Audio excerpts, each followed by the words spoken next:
ಇತ್ತೀಚೆಗೆ ನೀವು ಒಂದು ಪ್ರಕರಣದಲ್ಲಿ ಜೈಲು ವಾಸವನ್ನು ಅನುಭವಿಸಿ ಬಂದಿದ್ದೀರಿ. ಪ್ರಜಾಪ್ರಭುತ್ವದ ವ್ಯವಸ್ಥೆಯಲ್ಲಿ ಯಾರ ಮೇಲೆ ಬೇಕಾದ್ರೂ ಆಪಾದನೆ ಹಾಕ್ಬೋದು. ಆದರೂ ಕೂಡ ಎಲ್ಲೊಂದು ಕಡೆ ಜೈಲು ಒಳಗೆ ಹೋಗಿ ಬಂದರು ಅಂದ ತಕ್ಷಣ A1 ಬಂದು ನನ್ನ ಮಿಸಸ್ನ ತಮ್ಮ. ಸೊ ಹಾಗಾಗಿ ಅವ್ರು ಏನು ಯೋಚನೆ ಮಾಡ್ತಾರೆ, ಏನೋ ಜೈಲಿಗೆ ಹೋಗಿದ್ದಾನೆ, ನ್ಯಾಯಾಂಗದಲ್ಲಿ ಸಂಪೂರ್ಣವಾದ ವಿಶ್ವಾಸ ಇದೆ. ಈ ಒಂದು ಪ್ರಕರಣದಿಂದಾಗಿ ನಿಮ್ಮ ರಾಜಕೀಯ ಜೀವನಕ್ಕೆ ಏನಾದರೂ ಹಿನ್ನಡೆ ಆಗ್ಬೋದು ಅಂತ? ನನ್ನನ್ನು ಪ್ರೀತಿ ಮಾಡೋ ಜನ ಯಾವತ್ತೂ ಪ್ರೀತಿ ಮಾಡೇ ಮಾಡ್ತಾರೆ. ಶ್ರೀನಿವಾಸ್ ಅವರು ಸ್ವಲ್ಪ ಸೈಲೆಂಟ್ ಆಗಿದ್ದಾರೆ. ಈ ಥರದ ಮಾತುಗಳು ಅದಕ್ಕೂ ರಾಜಕಾರಣಕ್ಕೂ ನನಗನ್ಸೋ ಪ್ರಕಾರ ತುಮಕೂರು ಗ್ರಾಮಾಂತರ ಕ್ಷೇತ್ರದಲ್ಲಿ ಏನು ಮಾಜಿ ಶಾಸಕರಾಗಿದ್ದಂಥ ಗೌರಿಶಂಕರ್ ಅವರು ಸ್ವಪಕ್ಷೀಯರೇ ಸ್ವಲ್ಪ ರಾಜಕಾರಣ ಮಾಡಿದ್ರು, ಇರಲಿ, ಚಿಂತೆ ಇಲ್ಲ. ಎಲ್ಲ ಒಂದ್ ಕಡೆ ನನ್ನ ಮೇಲೆ ಅವ್ರಿಗೂ ಒಂದು ಭಯ ಇದೆ. ಇದೇ ಈ ತುಮಕೂರು ಗ್ರಾಮಾಂತರ ಕ್ಷೇತ್ರದಲ್ಲಿ ಕಾಂಗ್ರೆಸ್ನ ಸದ್ಯದ ಪರಿಸ್ಥಿತಿಗೆ ಕಾರಣ ಅನ್ನುವಂಥ ಚರ್ಚೆಗಳು ನಡೀತಾ ಇರುತ್ತೆ. 4-5 ಜನ ಪ್ರಬಲ ಆಕಾಂಕ್ಷಿಗಳು ಇರಬೇಕು, ಆ ಫೈಟ್ ನಡಿಬೇಕು. ಯಾವ ಹೋಪ್ ಇಟ್ಕೊಂಡಲ್ಲಿ ರಾಜಕಾರಣ ಮಾಡ್ತೀರಾ? ಪ್ರಕಾರ ನನಗೆ 200% ಈ ಸತಿ ನೆಕ್ಸ್ಟ್ ಟೈಮ್ ನಾನು ಕಂಟೆಸ್ಟ್ ಮಾಡೇ ಮಾಡ್ತೀನಿ. ಬೇರೆಯವ್ರ ಚುನಾವಣೆಗೆ ಅವಕಾಶ ಕೊಡ್ತಾರೋ ಬಿಡ್ತಾರೋ ಬೇರೆ ಪ್ರಶ್ನೆ. ನೆಕ್ಸ್ಟ್ ನಂದೇ ಚುನಾವಣೆ ಇರುತ್ತಲ್ಲ. ಪ್ರಜಾ ಪಾಲಿಟಿಕ್ಸ್ ವಿಶೇಷ ಕಾರ್ಯಕ್ರಮಕ್ಕೆ ಸ್ವಾಗತ. ನಾನು ಹರ್ಷ ನಾಯ್ಕ್.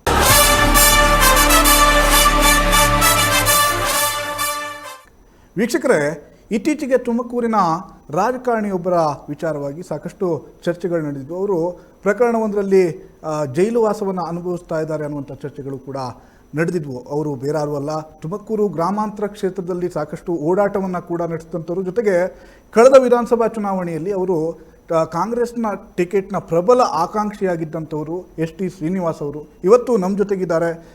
ಜೈಲಿನಿಂದ ಹೊರಬಂದ ಬಳಿಕ ಎಲ್ಲಿಯೂ ಕೂಡ ಕಾಣಿಸ್ಕೊಂಡಿರಲಿಲ್ಲ. ಇವತ್ತು ಎಕ್ಸ್ಕ್ಲೂಸಿವ್ ಆಗಿ ನಿಮ್ಮ ಪ್ರಜಾಶಕ್ತಿ ಸ್ಟುಡಿಯೋದಲ್ಲಿ ST ಶ್ರೀನಿವಾಸ್ ಸರ್ ಇದ್ದಾರೆ. ಸರ್, ಕಾರ್ಯಕ್ರಮಕ್ಕೆ ಸ್ವಾಗತ. ನಮಸ್ತೆ ಸರ್. ನಿಮಗೆ ಮೊದಲಿಗೆ ಅದೇ ಪ್ರಶ್ನೆಯನ್ನು ಕೇಳಬೇಕಾಗುತ್ತೆ. ಇತ್ತೀಚೆಗೆ ನೀವು ಒಂದು ಪ್ರಕರಣದಲ್ಲಿ ಜೈಲು ವಾಸವನ್ನು ಅನುಭವಿಸಿ ಬಂದಿದ್ದೀರಿ. ಈ ವಿಚಾರವಾಗಿ ಸಾಕಷ್ಟು ಬೇರೆ ಬೇರೆ ರೀತಿಯ ಚರ್ಚೆಗಳು ಕೂಡ ತುಮಕೂರಿನಲ್ಲಿ ನಡೆದವು. ಏನಿದು ಪ್ರಕರಣ, ಯಾವ ಕಾರಣಕ್ಕಾಗಿ ಈ ರೀತಿ ಆಯಿತು ಅನ್ನುವಂಥದ್ದು ಸರ್? ಆ್ಯಕ್ಚುಲಿ ಮೊದಲನೇದಾಗಿ ಹೇಳ್ಬೇಕಂತಂದರೆ ಪ್ರಕರಣ ಇನ್ನು ನ್ಯಾಯಾಲಯದಲ್ಲಿರೋದ್ರಿಂದ ಜಾಸ್ತಿ ಸವಿಸ್ತಾರವಾಗಿ ನಾನೇನು ಹೇಳಕ್ಕೆ ಬರೋದಿಲ್ಲ. ಆದರೆ ಏನು ಪ್ರಕರಣ ಅನ್ನೋದು ಹೇಳ್ಬೋದು. ಆ್ಯಕ್ಚುಲಿ ಇಟ್ ಈಸ್ ಈಗ ನಾವು ಆ್ಯಕ್ಟಿವ್ ಪಾಲಿಟಿಕ್ಸಲ್ಲಿದ್ದು ಮತ್ತು ಒಂದು ಜನರ ಒಡನಾಟದಲ್ಲಿದ್ದಾಗ ನಾವು ಒಂಚೂರು ಹೇಳ್ಬೇಕಾಗ್ತದೆ. ಹಾಗಾಗಿ ಆ್ಯಕ್ಚುಲಿ ಇದು ಒಂದು JSW ಕಂಪನಿ ಅಂತೇಳಿ ಜಿಂದಾಲ್ ಕಂಪನಿ ಅವರು ಕಂಪ್ಲೇಂಟ್ ಕೊಟ್ಟಿರೋದು. ಈ ಪ್ರಕರಣದ ಮುಖ್ಯ ಆರೋಪಿ A1 A2 ಏನಿದ್ದಾನೆ, A1 ಬಂದು ನನ್ನ ಮಿಸಸ್ನ ತಮ್ಮ, ಹತ್ರ ಸಂಬಂಧಿ. ಅವ್ರದ್ದು ಏನೋ ಹಣಕಾಸಿನ ವ್ಯವಹಾರ ಆಗಿತ್ತಂತೆ. ಸೊ ಒಂದೇ ಒಂದು ಮೀಟಿಂಗ್ ನಾನು ಹೋಗಿದ್ದೆ ಈ ಪ್ರಕರಣ ನಡೆದಾಗ. ಹಾಗಾಕೊಂಡು ಅವ್ರಿಗೆ ಬಹುಶಃ ನಾನೆಲ್ಲೋ ಆರೋಪಿನ ಸಕ್ರಿಯವಾಗಿ ಇದು ಮಾಡಿದ್ದೀನಿ ಅನ್ನೋ ಒಂದು ಆಂಟಿಸಿಪೇಷನ್ ಇತ್ತು. ಸೊ ಪ್ರಕರಣ ನಡೆದ ಅಕ್ಟೋಬರಲ್ಲಿ FIR ಆಗಿತ್ತು, ಅಲ್ಲಿಂದ ತನಿಖೆ ನಡೀತಾ ಇತ್ತು. ಸೊ ಹಾಗಾಗಿ ಮೊನ್ನೆ ಕಳೆದ ಜೂನ್ 20ನೇ ತಾರೀಕು ಏನು ಮಾಡಿದ್ರು, ಪ್ರಕರಣಕ್ಕೆ ಸಂಬಂಧಪಟ್ಟಂತೆ ವಿಚಾರಣೆಗೆ ಅಂತ ಕರೆದ್ರು. ಹೋಗಿ ಸಹಕರಿಸ್ದೆ. ಸೊ ಈಗ ಪ್ರಜಾಪ್ರಭುತ್ವದ ವ್ಯವಸ್ಥೆಯಲ್ಲಿ ಯಾರ ಮೇಲೆ ಬೇಕಾದ್ರೂ ಆಪಾದನೆ ಹಾಕ್ಬೋದು. ಸೊ ಹಾಗಾಗಿ ಅವ್ರಿಗೇನು ಅನ್ನಿಸ್ತೋ ಅದನ್ನು ಅವ್ರು ಕಂಪ್ಲೇಂಟಲ್ಲಿ ಕೊಟ್ಟಿದ್ದಾರೆ, ಅವ್ರದ್ದೇನು ತಪ್ಪಿದೆ ಅಂತ ನನಗನ್ಸಲ್ಲ. ಆದರೆ ಏನಂದರೆ ನಂದು ಯಾವುದೇ ರೀತಿಯಾದಂಥ ಪಾತ್ರ ಇಲ್ಲ ಅನ್ನೋದನ್ನು ನಾನು ಸ್ಪಷ್ಟವಾಗಿ ಹೇಳ್ಬಿಟ್ಟು ಬಂದಿದ್ದೀನಿ. ಸೊ ಅದೊಂದು ಕಾನೂನಿನ ಪ್ರಕ್ರಿಯೆ. ಈಗ ಸಂವಿಧಾನದ ಮೇಲೆ ಗೌರವ ಇರೋರೆಲ್ಲರೂ ಅದನ್ನು ಒಳಪಡಲೇಬೇಕಾಗ್ತದೆ. ಈಗ ಹೌದು, ಇದು ಅನಿವಾರ್ಯವಾಗಿ ಆಗೋಯ್ತು. But I have to face it. But ಈಗ ರಾಜಕಾರಣದಲ್ಲಿ ಜೈಲು ಅನ್ನುವಂಥದ್ದು ಕೂಡ ಏನು ದೊಡ್ಡ ವಿಚಾರ ಅಲ್ಲ. ಆದರೆ ನೀವೀಗ ಹೇಳ್ತಾ ಇದ್ರೆ ನಂದು ಇದರಲ್ಲಿ ಯಾವುದೇ ಪಾತ್ರನೂ ಇಲ್ಲ, ಆದರೂ ಕೂಡ ಎಲ್ಲೊಂದು ಕಡೆ ಜೈಲು ಒಳಗೆ ಹೋಗಿ ಬಂದರು ಅಂದ ತಕ್ಷಣ ಸ್ವಲ್ಪ ನೆಗೆಟಿವ್ ಆದಂಥ ಚರ್ಚೆಗಳು ಎಲ್ಲವೂ ಕೂಡ ಇರುತ್ತೆ ಪಾಪ. ಈಗ ನಾವು ಒಡನಾಟ ಎಲ್ಲ ಇರೋದು ಗ್ರಾಮಾಂತರ ಭಾಗದ ಜನ ಜೊತೆಗೆ, ಹಳ್ಳಿ ಜನ. ಸೊ ಹಾಗಾಗಿ ಅವ್ರು ಏನು ಯೋಚನೆ ಮಾಡ್ತಾರೆ, ಏನೋ ಜೈಲಿಗೆ ಹೋಗಿದ್ದಾನೆ ಅನ್ನೋದೊಂದು ರೀತಿಯಾದಂಥ ಒಂದು ನೆಗೆಟಿವ್ ಇರುತ್ತೆ. ಬಟ್ ಯಾರಿಗೆ ಈ ಪ್ರಕರಣದ ಬಗ್ಗೆ ಮಾಹಿತಿ ಇದೆಯೋ ಅಥವಾ ತಿಳ್ಕೊಂಡಿದ್ದಾರೋ ಅವರೆಲ್ಲ ಇದಾಗುತ್ತೆ. ಮತ್ತು ಈಗ ಕೋರ್ಟಲ್ಲಿದೆ, ನ್ಯಾಯಾಂಗದಲ್ಲಿ. ಸೊ ನನಗೆ ನ್ಯಾಯಾಂಗದಲ್ಲಿ ಸಂಪೂರ್ಣವಾದ ವಿಶ್ವಾಸ ಇದೆ. ಅತಿ ಶೀಘ್ರವಾಗಿ ಪ್ರಕರಣ ಮುಗಿದಿದ ತಕ್ಷಣ ಒಂದು ಸ್ಪಷ್ಟ ಅಭಿಪ್ರಾಯನ ಜನಕ್ಕೆ ಹೇಳೋ ಒಂದು ಕೆಲಸ ನಾವು ಮಾಡೋಣ ಅಂತ. ಈಗ ಈ ಪ್ರಕರಣದಿಂದ, ಯಾಕಂದರೆ ನೀವು ರಾಜಕೀಯದಲ್ಲಿ ಸಾಕಷ್ಟು ಸಕ್ರಿಯವಾಗಿ ಗುರುಸ್ಕೊಂಡಿದ್ದವರಂತೂ, ಒಂದು ಕಡೆ ಉದ್ಯಮ ಅದು ಒಂದು ಪಾರ್ಟು, ಅದ್ರ ಜೊತೆಗೆ ನೀವು ರಾಜಕಾರಣದಲ್ಲಿ ಸಕ್ರಿಯವಾಗಿ ಗುರುಸ್ಕೊಂಡಿರುವಂಥ ಹಿನ್ನೆಲೆಯಲ್ಲಿ ಈ ಒಂದು ಪ್ರಕರಣದಿಂದಾಗಿ ನಿಮ್ಮ ರಾಜಕೀಯ ಜೀವನಕ್ಕೆ ಏನಾದರೂ ಹಿನ್ನಡೆ ಆಗ್ಬೋದು ಅಂತೇಳಿ, ಅಥವಾ ಭವಿಷ್ಯದಲ್ಲಿ ತೊಂದರೆ ಆಗ್ಬೋದು ಅಂತೇಳಿ ಆ ಥರ ಏನಾದ್ರು ಅನಿಸಿದೆಯಾ ನಿಮಗೆ ಅಂತ? ಈಗ ರಾಜಕೀಯವಾಗಿ ಹಿನ್ನಡೆ ಆಯಿತು ಅಂತಂದರೆ ಕೆಲವೊಂದು ಕಾರ್ಯಕ್ರಮಕ್ಕೆ ಬರೋಕ್ಕಾಗಲಿಲ್ಲ ಅನ್ನೋದೊಂದು ಬಿಟ್ಟರೆ ಬೇರೆ ಏನಿಲ್ಲ. ಈಗ ನನ್ನನ್ನು ಪ್ರೀತಿ ಮಾಡೋ ಜನ ಯಾವತ್ತೂ ಪ್ರೀತಿ ಮಾಡೇ ಮಾಡ್ತಾರೆ. ನನ್ನನ್ನು ಅರ್ಥ ಮಾಡ್ಕೊಂಡಿರೋ ಜನ ಭಾಳ ಚೆನ್ನಾಗಿ ಅರ್ಥನೂ ಮಾಡ್ಕೊಂಡಿದ್ದಾರೆ. ಹಾಗಾಗಿ ಮತ್ತೆ ಇನ್ನೇನು ನಾನು ಯಾವುದೇ ಒಂದು ಸಾಂವಿಧಾನಿಕ ಹುದ್ದೆನಲ್ಲಾಗಲಿ ಅಥವಾ ಇನ್ನೊಂದು ಅಧಿಕಾರದಲ್ಲಾಗಿ ಇದ್ದು ಯಾವುದೋ ಒಂದು ಹಗರಣದಲ್ಲಿ ಸಿಗಾಕೊಂಡು ಏನೋ ಸರ್ಕಾರದ ಜನದ ದುಡ್ಡು ಇನ್ನೊಂದೇನೋ ಮಾಡಿದ್ರೆ ಆವಾಗ ಅದೊಂದು ಬೇರೆ ರೀತಿ ನೋಡ್ತಾರೆ. ಇದು ಯಾವುದೋ ಒಂದು ವ್ಯವಹಾರ ಈಗ ಎಲ್ಲೋ ನಡೆದಿದೆ, ಏನು ನಡೆದಿದೆ ಎತ್ತ ನಡೆದಿದೆ ಅಂತ ತನಿಖೆ ಮುಂದೆ ಈಚೆ ಕಡೆ ಬರುತ್ತೆ. ಬಂದಾದ್ಮೇಲೆ ಎಲ್ಲ ಚೆನ್ನಾಗಿದ್ದಾಗುತ್ತೆ. ಅದಕ್ಕೂ ರಾಜಕಾರಣಕ್ಕೂ ನನಗನ್ಸೋ ಪ್ರಕಾರ ಯಾವುದೇ ರೀತಿ ಹಿನ್ನಡೆ ಏನು ಆಗಿಲ್ಲ ನನಗೆ. ಬಟ್ ಏನಾದ್ರೆ ಅದೇ ಸ್ವಲ್ಪ ದಿವಸ ಜನದ ಜೊತೆ ಇರೋಕ್ಕಾಗ್ಲಿವಲ್ಲ ಸಕ್ರಿಯವಾಗಿ ಅನ್ನೋದೊಂದು ಹಿನ್ನಡೆ ಅಷ್ಟೇ. ಆದರೆ ಈಗ ನಿಮ್ಮ ಕಾರ್ಯಕರ್ತರಿಗೆ ಮತ್ತು ಅಥವಾ ನಿಮ್ಮ ಬೆಂಬಲಿಗರಿಗೆ ಇವರಿಗೆಲ್ಲ ತಿಳಿಸಿದ್ದೀರಾ ಸರ್ ಏನೇನು ಆಗಿತ್ತು, ಏನೇನಕ್ಕೆ ಯಾಕೆ ನಾನು ಈ ಥರ ಜೈಲಿಗೆ ಹೋಗ್ಬೇಕಾಗಿ ಬಂತು, ಈ ಥರ ತಿಳಿಸಿದ್ದೀರಾ ಅಂತ? ಅಲ್ಲ, ತಿಳಿಸೋದು ಅಂತಂದರೆ ಇದು ಅನ್ಎಕ್ಸ್ಪೆಕ್ಟೆಡ್ ಆಗಿ ಸಡನ್ ಆಗಿದೆ. ಆ್ಯಕ್ಚುಲಿ ನಾನು ಆ್ಯಂಟಿಸಿಪೇಟ್ ಮಾಡಿರಲಿಲ್ಲ ಅದನ್ನು. ಸೊ ಈಗೆಲ್ಲ ಬರ್ತಾ ಇದ್ದಾರೆ, ಎಲ್ಲ ಮಾತಾಡ್ತಾರೆ. ಆ್ಯಕ್ಚುಲಿ ಈಗ ಮನೆ ಹತ್ರ ಬರ್ತಾರೆ. ಇನ್ನೂ ನಂದು ರೆಗ್ಯುಲರ್ ನಂಬರ್ ಆನ್ ಆಗಿಲ್ಲ. ಸೊ ಹಾಗಾಕೊಂಡು ಯಾರ್ಯಾರು ಗೊತ್ತಾಗಿದೆ ಅವರೆಲ್ಲ ಬಂದು ಮಾತಾಡ್ತಾ ಇದ್ದಾರೆ. ಬಟ್ ನನಗನ್ಸೋ ಪ್ರಕಾರ ಇದು ಆ್ಯಕ್ಚುಲಿ ರಾಜಕಾರಣ ಅನ್ನೋದು ಕೆಲವರು ರಾಜಕಾರಣ ಮಾಡಿದ್ರು ಇದರಲ್ಲಿ, ಇಲ್ಲ ಅಂತ ನಾನು ಹೇಳೋಕ್ಕಾಗಲ್ಲ. ವಿರೋಧ ಪಕ್ಷದವರು ಅಥವಾ ಬೇರೆಯವ್ರು ಯಾರೋ ಒಬ್ರು ಮಾಡಿದ್ದಿದ್ರೆ ಚೆನ್ನಾಗಿರ್ತಿತ್ತೇನೋ. ನಾವು ಅನ್ಕೊಂತಿದ್ವಿ ಅವ್ರಿರೋದೇ ಅಪೋನೆಂಟ್ ಆಗಿ ಮಾಡ್ತಾರೆ ಅಂತ. ಯಾರ ನಮ್ಮ ಆ ಥರದವರೇ ಸ್ವಪಕ್ಷೀಯರೇ ಸ್ವಲ್ಪ ರಾಜಕಾರಣ ಮಾಡಿದ್ರು, ಇರಲಿ ಚಿಂತೆ ಇಲ್ಲ.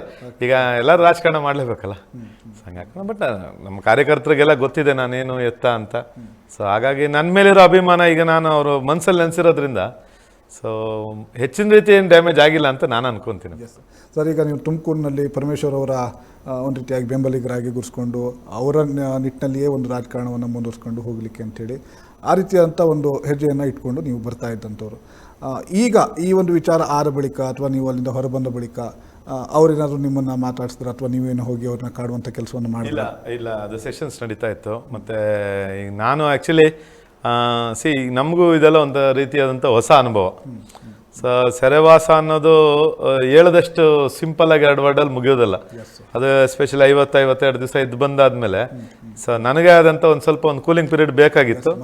ಸೊ ಮನಸ್ಥಿತಿಗೆ ಬೇಜಾರಾಗಿತ್ತು. ಹಾಗಾಗಿ ನಾನು ಸ್ವಲ್ಪ ಮಕ್ಕಳ ಜೊತೆ ಫ್ಯಾಮಿಲಿ ಜೊತೆ ಸುಮ್ಮನೆ ಸ್ವಲ್ಪ ದಿವಸ ಸಿಂಪಲ್ ಆಗಿ ಸೈಲೆಂಟ್ ಆಗಿರೋಣ ಅಂತೇಳಿ ಇದ್ದೆ. ಅದೇ ಶೀಘ್ರವಾಗಿ ಸಾಹೇಬ್ರನ್ನ ಭೇಟಿ ಮಾಡ್ತೀನಿ. ಎಸ್ ಸರ್, ಈಗ ಓಕೆ, ನೀವು ಸೆರೆವಾಸದ ದಿವಸಗಳನ್ನು ಬಿಟ್ಟು ಅದರ ಹಿಂದೆ ಕೂಡ ಅಂದರೆ ವಿಧಾನಸಭಾ ಚುನಾವಣೆ ಆಯಿತು, ಲೋಕಸಭಾ ಚುನಾವಣೆ ಆಯಿತು, ಅದರ ನಂತರದ ದಿನಗಳಲ್ಲಿ ಸ್ವಲ್ಪ ತುಮಕೂರು ಗ್ರಾಮಾಂತರ ಕ್ಷೇತ್ರದಲ್ಲಿ ಇರ್ಬೋದು ಅಥವಾ ತುಮಕೂರಿನ ರಾಜಕಾರಣದಲ್ಲಿ ಶ್ರೀನಿವಾಸ್ ಅವರು ಸ್ವಲ್ಪ ಸೈಲೆಂಟ್ ಆಗಿದ್ದಾರೆ, ಈ ಥರದ ಮಾತುಗಳು ನಿಮ್ಮ ಪಕ್ಷದಲ್ಲಿಯೇ ಕೆಲವು ನಾಯಕರು ಹೇಳಿದ್ದುಂಟು ಅಥವಾ ಆ ಥರದ ಚರ್ಚೆಗಳು ಮಾಡಿದ್ದುಂಟು. ಏನು ಹೇಳ್ತೀರಾ ಇದ್ರ ಬಗ್ಗೆ? ಅಲ್ಲ, ಅದೇ ಹೇಳಿದ್ನಲ್ಲ, ಈಗ ವಿರೋಧ ಪಕ್ಷದವ್ರು ಹೇಳಿದಾಗ ಸಂತೋಷ ಆಗ್ತದೆ. ಈ ಸ್ವಪಕ್ಷೀಯರು ಇದ್ದಾಗ ಹೇಳಿದಾಗ ಒಂದೊಂದ್ಸತಿ ನೋವು ಆಗ್ತದೆ, ಸಂತೋಷನೂ ಆಗ್ತದೆ. ಅಂದರೆ ಎಲ್ಲ ಒಂದು ಕಡೆ ನನ್ನ ಮೇಲೆ ಅವ್ರಿಗೂ ಒಂದು ಭಯ ಇದೆ, ನನ್ನ ಬಗ್ಗೆ ಭಾಳ ಯೋಚನೆ ಮಾಡ್ತಾ ಇದ್ದಾರೆ ಅನ್ನೋ ಒಂದು ಖುಷಿ ವಿಚಾರನೂ ಇದೆ ಇದರಲ್ಲಿ. ಹಾಗಾಗಿ ಎಲ್ಲ ಒಂದು ಕಡೆ ಕಾಂಪಿಟೇಷನ್ ಬರುತ್ತೆ ಅಂತನೋ ಅಥವಾ ಇನ್ನೊಂದು ಮತ್ತೊಂದು ಇರ್ತಾವಲ್ಲ ರಾಜಕಾರಣ ಮಾಡಬೇಕಂತ, ಹಾಗಾಗಿ ಹೇಳ್ತಾರೆ. ಬಟ್ ಸೈಲೆಂಟ್ ಅಂತಂದರೆ ಈಗ ಚುನಾವಣಾ ಸಂದರ್ಭಗಳಲ್ಲಿ ನಾವು ಸಕ್ರಿಯವಾಗಿ ಕಾಣಿಸ್ಕೊಳೋದೇ ಬೇರೆ ಸಂದರ್ಭದಲ್ಲಿ ಈಗ ಎಲ್ಲೋ ಕರೀತಾರೆ, ಯಾವುದೋ ದೇವಸ್ಥಾನ ಕರೀತಾರೆ, ಫಂಕ್ಷನ್ ಕರೀತಾರೆ, ನಾವು ಹೋಗ್ತೀವಿ, ಕಾರ್ಯಕರ್ತರ ಹತ್ರ ಹೋಗ್ತೀವಿ, ಬರ್ತೀವಿ. ಹಾಗಾಗಿ ಅದನ್ನೇನು ದೊಡ್ಡ ಮಟ್ಟದಲ್ಲಿ ನಾನು ಯಾವತ್ತೂ ಪ್ರಚಾರ ತಗೊಂಡು ಅದನ್ನು ಫೇಸ್ಬುಕ್ಕು ಆನ್ಲೈನ್ ಹಾಕಿ ಪ್ರಚಾರ ತಗೊಳ್ಳೋ ದೃಷ್ಟಿಕೋನದಲ್ಲಿ ಇಲ್ಲ ನಾನು ಮೊದಲಿಂದ. ಹಾಗಾಗೆಲ್ಲ ಒಂದ್ಸತಿ ಸೈಲೆಂಟ್ ಅಂತ ಅನ್ನಿಸ್ಬೋದು, ಬಟ್ ನಾನು ಆ್ಯಕ್ಟಿವ್ ಆಗೇ ಇದ್ದೀನಿ. ಸರ್, ಈಗ ಕಳೆದ ವಿಧಾನಸಭಾ ಚುನಾವಣೆ ಆದ ಬಳಿಕ ತುಮಕೂರು ಗ್ರಾಮಾಂತರ ಕ್ಷೇತ್ರದಲ್ಲಿ ಒಂದು ಬೆಳವಣಿಗೆ ಆಗುತ್ತೆ. ತುಮಕೂರು ಗ್ರಾಮಾಂತರ ಕ್ಷೇತ್ರದಲ್ಲಿ ಏನು ಮಾಜಿ ಶಾಸಕರಾಗಿದ್ದಂಥ ಗೌರಿಶಂಕರ್ ಅವರು ಕಾಂಗ್ರೆಸ್ ಪಕ್ಷಕ್ಕೆ ಬರ್ತಾರೆ. ಇವರು ಕಾಂಗ್ರೆಸ್ ಪಕ್ಷಕ್ಕೆ ಬಂದಿರುವಂಥದ್ದು ನಿಮ್ಮ ರಾಜಕೀಯ ಭವಿಷ್ಯಕ್ಕೆ ಒಂದು ರೀತಿಯಂಥ ಪೆಟ್ಟು ಬಿಟ್ಟು ಅನ್ನುವಂಥದ್ದು ಅನಿಸಿದೆಯಾ ನಿಮಗೆ ಅಂತ? ಇಲ್ಲ, ಈಗ ಅವ್ರು ಬಂದಿದ್ದು ಈಗ JDS ಮೈತ್ರಿ ಆಯಿತು, ಅದರಲ್ಲೇನೋ ತೊಂದರೆ ಆಗಿದೆ ಅಂತೇಳಿ ಈಗ ನಮ್ಮ ಪಕ್ಷಕ್ಕೆ ಬಂದಿದ್ದಾರೆ. ಸ್ವಾಗತ. ಈಗ ನಾನು ಯಾವತ್ತೂ ಅವ್ರನ್ನ ವಿರೋಧ ಮಾಡೇ ಇಲ್ವಲ್ಲ. ಈಗ ನನಗೆ ಆ ಇನ್ಸೆಕ್ಯೂರ್ ಫೀಲಿಂಗ್ ಇದ್ದಿದ್ರೆ ಸೊ ಬಹುಶಃ ಅವಾಗ ಕಾಂಗ್ರೆಸ್ಸಲ್ಲಿ ನಾನೊಬ್ಬನೇ ಇದ್ದಿದ್ದು. ಸೊ ಪ್ರಬಲ ಆಕಾಂಕ್ಷಿನೂ ಆಗಿದ್ದೆ, ಬಹುತೇಕ ಓಡಾಟನೂ ಮಾಡಿದ್ದೆ. ಸೊ ಹಂಗೇನೇ ಇದ್ದಿದ್ರೆ ನಾನು ವಿರೋಧ ಮಾಡ್ಬೋದಾಗಿತ್ತು. ನಾನು ಯಾವತ್ತೂ ಅವ್ರನ್ನ ಇವತ್ತವರೆಗೂ ವಿರೋಧನೂ ವ್ಯಕ್ತಪಡಿಸಿಲ್ಲ, ಏನಿಲ್ಲ. ಈಗ ಕಾಂಪಿಟೇಷನ್ ಅನ್ನೋದು ಎಲ್ಲ ಕಡೆ ಇರುತ್ತೆ, ಯಾವ ಕ್ಷೇತ್ರದಲ್ಲಿರಲ್ಲ. ಈಗ 224 ವಿಧಾನಸಭಾ ಕ್ಷೇತ್ರದಲ್ಲಿ ತೊಗೊಂಡ್ರು 4-5 ಜನ ಪ್ರಬಲ ಆಕಾಂಕ್ಷಿಗಳು ಇರಬೇಕು, ಆ ಫೈಟ್ ನಡಿಬೇಕು, ಅವಾಗ ತಾನೇ ಒಂದು ಆಯ್ಕೆ. ಹಾಗಾಗಿ ನನಗೇನು ಐ ಡೋಂಟ್ ಫೀಲ್ ಆ್ಯಕ್ಚುಲಿ ಹಿನ್ನಡೆ ಏನು ಅನ್ಸೋದಿಲ್ಲ ನನಗೆ. ಸರ್, ನೀವೇ ಹೇಳ್ದಂಗೆ ಕಳೆದ ವಿಧಾನಸಭಾ ಚುನಾವಣೆಯಲ್ಲಿ ನೀವು ಪ್ರಬಲ ಟಿಕೆಟ್ ಆಕಾಂಕ್ಷಿಗಳು ಅಲ್ಲಿ. ಯಾಕಂದರೆ ನಾನು ನಿಲ್ಲಲೇಬೇಕು, ನನಗೆ ಟಿಕೆಟ್ ಬೇಕೇ ಬೇಕು ಅನ್ನುವಂಥ ರೀತಿಯಲ್ಲಿ ಕೆಲವೇ ದಿನಗಳಲ್ಲಿ ಕ್ಷೇತ್ರದಲ್ಲಿ ಬಂದು ಓಡಾಟವನ್ನು ಮಾಡಿದ್ರು ಕೂಡ ಸಾಕಷ್ಟು ಜನಮೆಚ್ಚುಗೆಯನ್ನು ಗಳಿಸ್ತೀರಿ. ಒಂದು ರೀತಿಯಂಥ ವೇವ್ನ ಕ್ರಿಯೇಟ್ ಮಾಡುವಂಥ ಕೆಲಸವನ್ನು, ಯಾಕಂದರೆ ಇಲ್ಲಿ ಒಂದು ಕಡೆ BJP ಇರುತ್ತೆ, ಇನ್ನೊಂದು ಕಡೆ JDS ಇರುತ್ತೆ, ಅವರಿಬ್ಬರ ನಡುವೆ ಜಿದ್ದಾಜಿದ್ದು ಇರುತ್ತೆ ಅನ್ನೋಂಥ ಒಂದು ಸಂದರ್ಭ ಇದ್ದಾಗಲೂ ಕೂಡ ನೀವು ಕಾಂಗ್ರೆಸ್ನಿಂದ ನಾನು ಅಭ್ಯರ್ಥಿ ಆಗಬಲ್ಲೆ, ನಾವು ಇವರಿಬ್ಬರ ಮಧ್ಯೆ ನಾನು ಫೈಟ್ ಕೊಡಬಲ್ಲೆ ಅನ್ನುವಂಥ ರೀತಿಯಲ್ಲಿ ಒಂದು ರೀತಿಯಂಥ ವೇವ್ನ ಕ್ರಿಯೇಟ್ ಮಾಡ್ತೀರಿ. ಆದರೆ ಎಲ್ಲಿಂದಲೋ ಒಬ್ಬ ಅಭ್ಯರ್ಥಿಯನ್ನು ತಂದು ಅಲ್ಲಿ ಹಾಕುವಂಥ ಕೆಲಸ ಆಗುತ್ತೆ. ಈ ಸಂದರ್ಭದಲ್ಲಿ ನಿಮ್ಗೆ ಯಾವ ರೀತಿಯಾಗಿ ಅನಿಸುತ್ತೆ ಅಂತ? ಈಗ ಆ್ಯಕ್ಚುಲಿ ಆ ವಿಚಾರಕ್ಕೆ ಬಂದಾಗ ಈಗ ಅದು ಅಪ್ರಸ್ತುತ ಅಂತ ಹೇಳ್ಬೋದು, ಒಂದು ಹಳೇದಾಗಿದೆ. ಆದರೂ ಒಂಚೂರು ನೆನಪು ಮಾಡ್ಕೊಳ್ಳೋಣ ಅಂತ ನೋಡಿದಾಗ ಯಾವುದೋ ಒಂದು ರೀತಿ ಸಂದರ್ಭದಲ್ಲಿ ನಾನು ಕಂಟೆಸ್ಟ್ ಮಾಡೋಕ್ಕಾಗದೇ ಇರೋ ಪರಿಸ್ಥಿತಿ ಬಂತು. ಹಾಗಾಗಿ ನನಗೆ ಒಂದು ಬೆನ್ನುವಿಂದ ಒಂದು ಸರ್ಜರಿ ಆಗಬೇಕಾಗಿತ್ತು. ಹಾಗಾಗಿ ನಾನು ಕಂಟೆಸ್ಟ್ ಮಾಡೋದಿಲ್ಲ ಅಂತ ಅಂದೆ. ಸೊ ಹಾಗಾಗಿ ಅನಿವಾರ್ಯವಾಗಿ ಒಂದು ರಾಷ್ಟ್ರೀಯ ಪಕ್ಷ ಅಭ್ಯರ್ಥಿ ಹಾಕಲೇಬೇಕಾಯಿತು. ಹಾಗಾಗಿ ನೀವು ಹೇಳ್ದಂಗೆ ಮೊದಲು ಸುರೇಶ್ ಗೌಡ್ರದ್ದು, ಗೌರಿಶಂಕರ್ ಅವರ ಆರ್ಭಟದಲ್ಲಿ ಯಾರು ಕ್ಯಾಂಡಿಡೇಟ್ ಇಲ್ಲಿ ಪಕ್ಷ ಕಟ್ತೀನಿ ಅಂತ ಒಂದು ಆ ಸಾಹಸಕ್ಕೆ ಕೈ ಹಾಕಿರಲಿಲ್ಲ ಅಂತಲೇ ಹೇಳ್ಬೋದು ತುಂಬ ವರ್ಷಗಳಿಂದ. ಬಟ್ ನನಗೇನು ಅದು ಕಷ್ಟ ಅನ್ನಿಸ್ಲಿಲ್ಲ. ಯಾಕೆಂದರೆ ನನಗೆ ಇಲ್ಲಿ ನಾಡಿ ಮಿಡಿತ ಗೊತ್ತು. ಈಗ ಮೂಲತಃ ನಾವು ಇದೆ ತುಮಕೂರು ಗ್ರಾಮಾಂತರ, ಕುಣಿಗಲ್ ಕ್ಷೇತ್ರ, ಈ ಅಕ್ಕಪಕ್ಕದಲ್ಲೇ ಹೆಬ್ಬೂರು ಹೋಬಳಿನಲ್ಲಿ ಈ ಸಂಬಂಧಿಕರು ಇರೋದಿಲ್ಲೇ, ನಮ್ಮ ಜಮೀನು. ಹಾಗಾಗಿ ನನಗೆ ಗೊತ್ತಿತ್ತು ಇದು ಕಾಂಗ್ರೆಸ್ಸು ಬಿತ್ತು ಬೆಳೆದು ಬಂದಂಥ ಕ್ಷೇತ್ರ. ಇದು ತಾತ್ಕಾಲಿಕವಾಗಿ ಪಕ್ಷಕ್ಕೆ ಹಿನ್ನಡೆ ಆಗಿರ್ಬೋದು, ಬಟ್ ಪಕ್ಷ ಕಟ್ಟೋದಂಥ ಕಷ್ಟ ಏನಾಗಲಿಲ್ಲ ನನಗೆ. ಪೂರ್ವ ಗ್ರಾಮಾಂತರ ಕ್ಷೇತ್ರ ಒಂದು ರೀತಿಯಾಗಿ ಕಾಂಗ್ರೆಸ್ನ ಪ್ರಭಾವಿ ರಾಜಕಾರಣಿಗಳೇನಿದ್ದಾರೆ ಜಿಲ್ಲೆಯಲ್ಲಿ, ಅವರಿಗೆ ಒಂದು ರೀತಿಯಂಥ ಹೊಂದಾಣಿಕೆ ರಾಜಕೀಯ ಮಾಡ್ಕೊಳ್ಳೋದಕ್ಕೆ ಒಂದು ರೀತಿಯಂಥ ಅದು ಸ್ಪಾಟ್ ಆಗೋಗಿದೆ. ಅಲ್ಲಿ ಪ್ರತಿ ಸಾರಿಯೂ ಕೂಡ ಯಾರಾದರೂ ಒಬ್ಬ ಅಭ್ಯರ್ಥಿಯನ್ನು ಡಮ್ಮಿ ಕ್ಯಾಂಡಿಡೇಟ್ ರೀತಿಯಲ್ಲಿ ತಂದು ಹಾಕುವಂಥ ಪರಿಸ್ಥಿತಿ ಇದೆ. ಇದೇ ಈ ತುಮಕೂರು ಗ್ರಾಮಾಂತರ ಕ್ಷೇತ್ರದಲ್ಲಿ ಕಾಂಗ್ರೆಸ್ನ ಸದ್ಯದ ಪರಿಸ್ಥಿತಿಗೆ ಕಾರಣ ಅನ್ನುವಂಥ ಚರ್ಚೆಗಳು ನಡೀತಾ ಇರುತ್ತೆ. ಇದು ಈಗ ಹೊಂದಾಣಿಕೆ ರಾಜಕಾರಣ ಅನ್ನೋದು ಏನಂದರೆ ಯಾರೋ ಒಬ್ಬರನ್ನ ಗೆಲ್ಲಿಸೋದಕ್ಕೋಸ್ಕರ ಅಲ್ವಾ. ಈಗ ಇಬ್ಬರು ಇದ್ದಾಗ ಮತ್ತೆ ಅಲ್ಲಿ ಹೊಂದಾಣಿಕೆ ಹೆಂಗಿರುತ್ತೆ? ನಾನು ಹೇಳಿದೀಗ ಒಂದು 5-6 JDS ಗೆಲ್ಲಬೇಕು, ಇಲ್ಲ BJP ಗೆಲ್ಲಬೇಕು ಅನ್ನೋ ಪರಿಸ್ಥಿತಿ ಇತ್ತು. ಕಾಂಗ್ರೆಸ್ಸು ಅಲ್ಲಿ ಬೆಳೆಯೋದಕ್ಕೆ ಫೇಲ್ ಆಯಿತು ಅಂತ ಹೇಳ್ಬೋದು. ಡಮ್ಮಿ ಕ್ಯಾಂಡಿಡೇಟ್ಗಳನ್ನು ಹಾಕ್ತಾ ಬರುತ್ತೆ ಅಂತ ತುಮಕೂರು ಅಲ್ಲಿ ಯಾರಾದರೂ ಕ್ಯಾಂಡಿಡೇಟ್ ಈಗ ನಾನು ಬಂದೆ, ಈಗ ಕಂಟೆಸ್ಟ್ ಮಾಡಲಿಲ್ಲ, ಆದರೆ ಕಳೆದ 2.5 ವರ್ಷದಿಂದ ಸಕ್ರಿಯವಾಗಿದ್ದೀನಿ. ಸೊ ಆ ಥರ ಯಾರಾದರೂ ಒಬ್ಬರು ಪ್ರಯತ್ನ ಮಾಡಿದಿದ್ರೆ ವರಿಷ್ಠರು ಆ್ಯಕ್ಚುಲಿ ಸಹಾಯ ಮಾಡ್ತಿದ್ರು. ಈಗ ಯಾವುದೇ ಒಂದು ಕ್ಷೇತ್ರದಲ್ಲಿ ನಾನು ಬೆಳಿಬೇಕು, ನಾನು ಪಕ್ಷ ಕಟ್ಟಬೇಕು ಅನ್ನೋ ಒಬ್ಬ ಕ್ಯಾಂಡಿಡೇಟ್ ಬಂದಾಗ ಪಕ್ಷ ಅವ್ರಿಗೆ ಸಪೋರ್ಟ್ ಮಾಡುತ್ತೆ, ವರಿಷ್ಠರು ಸಪೋರ್ಟ್ ಮಾಡ್ತಾರೆ. ಇಲ್ಲ ಅಂದರೆ ಏನಾಗುತ್ತೆ, ಅನಿವಾರ್ಯವಾಗಿ ಇದು ನಂತರ ಈ ಲಾಸ್ಟ್ ಕ್ಯಾಟಗರಿನಲ್ಲಿ ಇಟ್ಕೊಂಡಿರ್ತಾರೆ. ಅಲ್ಲಿ ಯಾರು ಇಲ್ಲ ಕಣಪ್ಪ, ಏನು ಮರ್ಯಾದೆಗೋಸ್ಕರ ಯಾವುದೋ ಒಂದು ಕ್ಯಾಂಡಿಡೇಟ್ ಹಾಕಬೇಕು ಅಂತ. ಅವಾಗ ಯಾರು ಸಿಗ್ತಾರೋ ಅವ್ರು ಬರ್ತಿದ್ರು. ಈಗೇನೇ ಆ ಪರಿಸ್ಥಿತಿ ಏನಿಲ್ಲಲ್ಲ. ಈಗ ಪ್ರಬಲವಾಗಿ ಪೈಪೋಟಿಗೆ ಬಿದ್ದುಬಿಟ್ಟಿದ್ದೀವಿ ಈಗ. ಹಾಗಾಗಿ ಮುಂದೆ ಅಂಥದ್ದೇನು ನಡೆಯೋದಿಲ್ಲ ಅನ್ಕೊತೀನಿ. ನೀವೇನಾದರೂ ಕಳೆದ ಬಾರಿ ಹೊಂದಾಣಿಕೆ ರಾಜಕೀಯದಿಂದ ಏನಾದ್ರು ಟಿಕೆಟ್ ನೀವು ಹೇಳ್ಕೊಂಡಿದ್ರಿ, ಓಕೆ ನಾನೇ ಟಿಕೆಟ್ ಇಂದ ಹಿಂಸರ್ದೆ ಅಥವಾ ಈ ಫೈಟ್ನಿಂದ ಹಿಂಸರ್ದೆ ಅಂತ ಹೇಳ್ಕೊಂಡಿದ್ರಿ. ಆದರೆ ನೀವು ಪ್ರಬಲವಾಗಿ ಪೈಪೋಟಿಯಲ್ಲಿ ಇದ್ದರೆ ಕೂಡ ಟಿಕೆಟ್ ಏನಾದ್ರು ಮಿಸ್ ಆಗ್ತಿತ್ತು ಅಂತ ಅನಿಸುತ್ತಾ ನಿಮಗೆ? ಇಲ್ಲ, ಮಿಸ್ ಆಗ್ತಾ ಇರಲಿಲ್ಲ. ಆ್ಯಕ್ಚುಲಿ ಈಗ ಇನ್ನೊಂದು ಹೊಂದಾಣಿಕೆನೂ ಏನಾಗ್ತಾ ಇರಲಿಲ್ಲ ನಾನು ನಿಂತಿದ್ದಿದ್ರೆ. ಈಗ BJP JDS ಹಾಗೂ ಕಾಂಗ್ರೆಸ್ ತ್ರಿಕೋನಕ್ಕೆ ಬರ್ತಿತ್ತು. ಅದು ಆ್ಯಕ್ಚುಲಿ ನೀವು ಹಳೇದು ಇಂಟೆಲಿಜೆನ್ಸ್ ರಿಪೋರ್ಟು ಮತ್ತು ನಮ್ಮ ಪಕ್ಷದಿಂದ ಸಮೀಕ್ಷೆಗಳು ಮಾಡಿದ್ದು ಇದೆಲ್ಲ ನೋಡಿದ್ರೆ almost I had reached 18,000 to 19,000 votes. ಒಂದು ಸತಿಗೆ ನಮ್ಮ ಸಾಹೇಬ್ರೆ ಒಂದು ಮಾತು ಹೇಳಿದ್ರು, ನಿನಗೆ ಗೊತ್ತಿಲ್ಲ ಕಣೆ, ನೀನು ನಿಂತಿದ್ದಿದ್ರೆ ಆಲ್ಮೋಸ್ಟ್ 18-19 ಸಾವಿರ ವೋಟ್ ಬರ್ತಿತ್ತು. ಇಷ್ಟು ಇವಾಗ ನಮಗೆ ಮರ್ಯಾದೆ ಹೋಗ್ತಾ ಇರಲಿಲ್ಲ. ನೀನು ತಪ್ಪು ಮಾಡಿದೆ, ನಿಂದು ಆರೋಗ್ಯ ಸಮಸ್ಯೆ ಇದ್ದಿದ್ದರಿಂದ ಏನೂ ಮಾಡೋಕ್ಕಾಗಲಿಲ್ಲ. ಬಟ್ ಇಲ್ಲ, ನೀನು ಕಂಟೆಸ್ಟ್ ಮಾಡಬೇಕಾಗಿತ್ತು ಅಂತ ಒಂದು ಸತಿಗೆ ಅವರೇ ಹೇಳಿದ್ರು ಆ ಮಾತನ್ನ ನನಗೆ. ಹಾಗಾಗಿ ಹೊಂದಾಣಿಕೆ ಅನ್ನೋದೇನಿಲ್ಲ ಇಲ್ಲಿ. ಈಗ ಯಾರೋ ಒಬ್ರನ್ನ, ಅದೇ ನಾನು ಹೇಳೋದು, ಯಾರೋ ಒಬ್ರನ್ನ ಗೆಲ್ಸೋದಾದರೆ ಹೊಂದಾಣಿಕೆ ಅನ್ಬೋದು. ಇಬ್ಬರನ್ನೂ ಸೋಲಿಸ್ತೀವಿ ಅಂತ ಬಂದಾಗ ಅದು ಹೊಂದಾಣಿಕೆ ಹೆಂಗಾಗುತ್ತೆ? ಓಕೆ ಸರ್, ಈಗ ಒಂದು ಕಡೆ ಕಾಂಗ್ರೆಸ್ಸಿಗೆ ಗೌರಿಶಂಕರ್ ಅವರು ಬಂದಿದ್ದಾರೆ. ಮುಂದಿನ ಬಾರಿ ಕೂಡ, ಯಾಕಂದರೆ ಮಾಜಿ ಶಾಸಕರಾಗಿದ್ದಂಥವ್ರು, ಮುಂದಿನ ಬಾರಿ ವಿಧಾನಸಭಾ ಚುನಾವಣೆ ಬಂತು ಅಂದರೂ ಕೂಡ ಕಾಂಗ್ರೆಸ್ನ ಟಿಕೆಟ್ ಅವರಿಗೆ ಒಂದು ಏನು ಪಕ್ಕ ಅನ್ನುವಂಥ ಚಾನ್ಸಸ್ ಜಾಸ್ತಿ ಇರುತ್ತೆ. ಹೀಗಿರುವಾಗ ನೀವು ಇನ್ನು ಯಾವ ಹೋಪ್ ಇಟ್ಕೊಂಡಲ್ಲಿ ರಾಜಕಾರಣ ಮಾಡ್ತೀರಾ ಆ ಕ್ಷೇತ್ರದಲ್ಲಿ? ಈಗ ಆ ಕ್ಷೇತ್ರ ಅನ್ನೋದು ಒಂದು. ಎರಡನೇದಾಗಿ ನಮ್ಮ ಜಿಲ್ಲೆಯಲ್ಲಿ 11ರಲ್ಲಿ 7 ಗೆದ್ದಿದ್ದೀವಿ, ಇನ್ನು ಮಿಕ್ಕಿದ ಖಾಲಿ ಇದೆ ಅಲ್ಲ. ಸೊ ಒಂದು. ಎರಡನೇದಾಗಿ ಈ ವಿಂಗಡಣೆನೂ ಆಗ್ಬೋದು. ಈಗ ತುಮಕೂರು ತಾಲೂಕು ಆ್ಯಕ್ಚುಲಿ 2ರಿಂದ 3 ಭಾಗ ಆಗೋ ಸಾಧ್ಯತೆಯೂ ಇದೆ. ಎಲ್ಲ ಒಂದು ಕಡೆ ಅಕಾಮಿಡೇಟ್ ಆಗೇ ಆಗುತ್ತೆ ಒಂದು. ಮತ್ತು ಎರಡನೇದಾಗಿ ಈಗ ಪಕ್ಷ ಜನ ಯಾರನ್ನು ಬಯಸ್ತಾರೋ ಅವ್ರಿಗೆ ಟಿಕೆಟ್ ಕೊಡೋದು ಪಕ್ಷದ ಒಂದು ಸಿದ್ಧಾಂತ ಇರುತ್ತೆ. ಅವರು ಸಮೀಕ್ಷೆ ಮಾಡ್ತಾರೆ.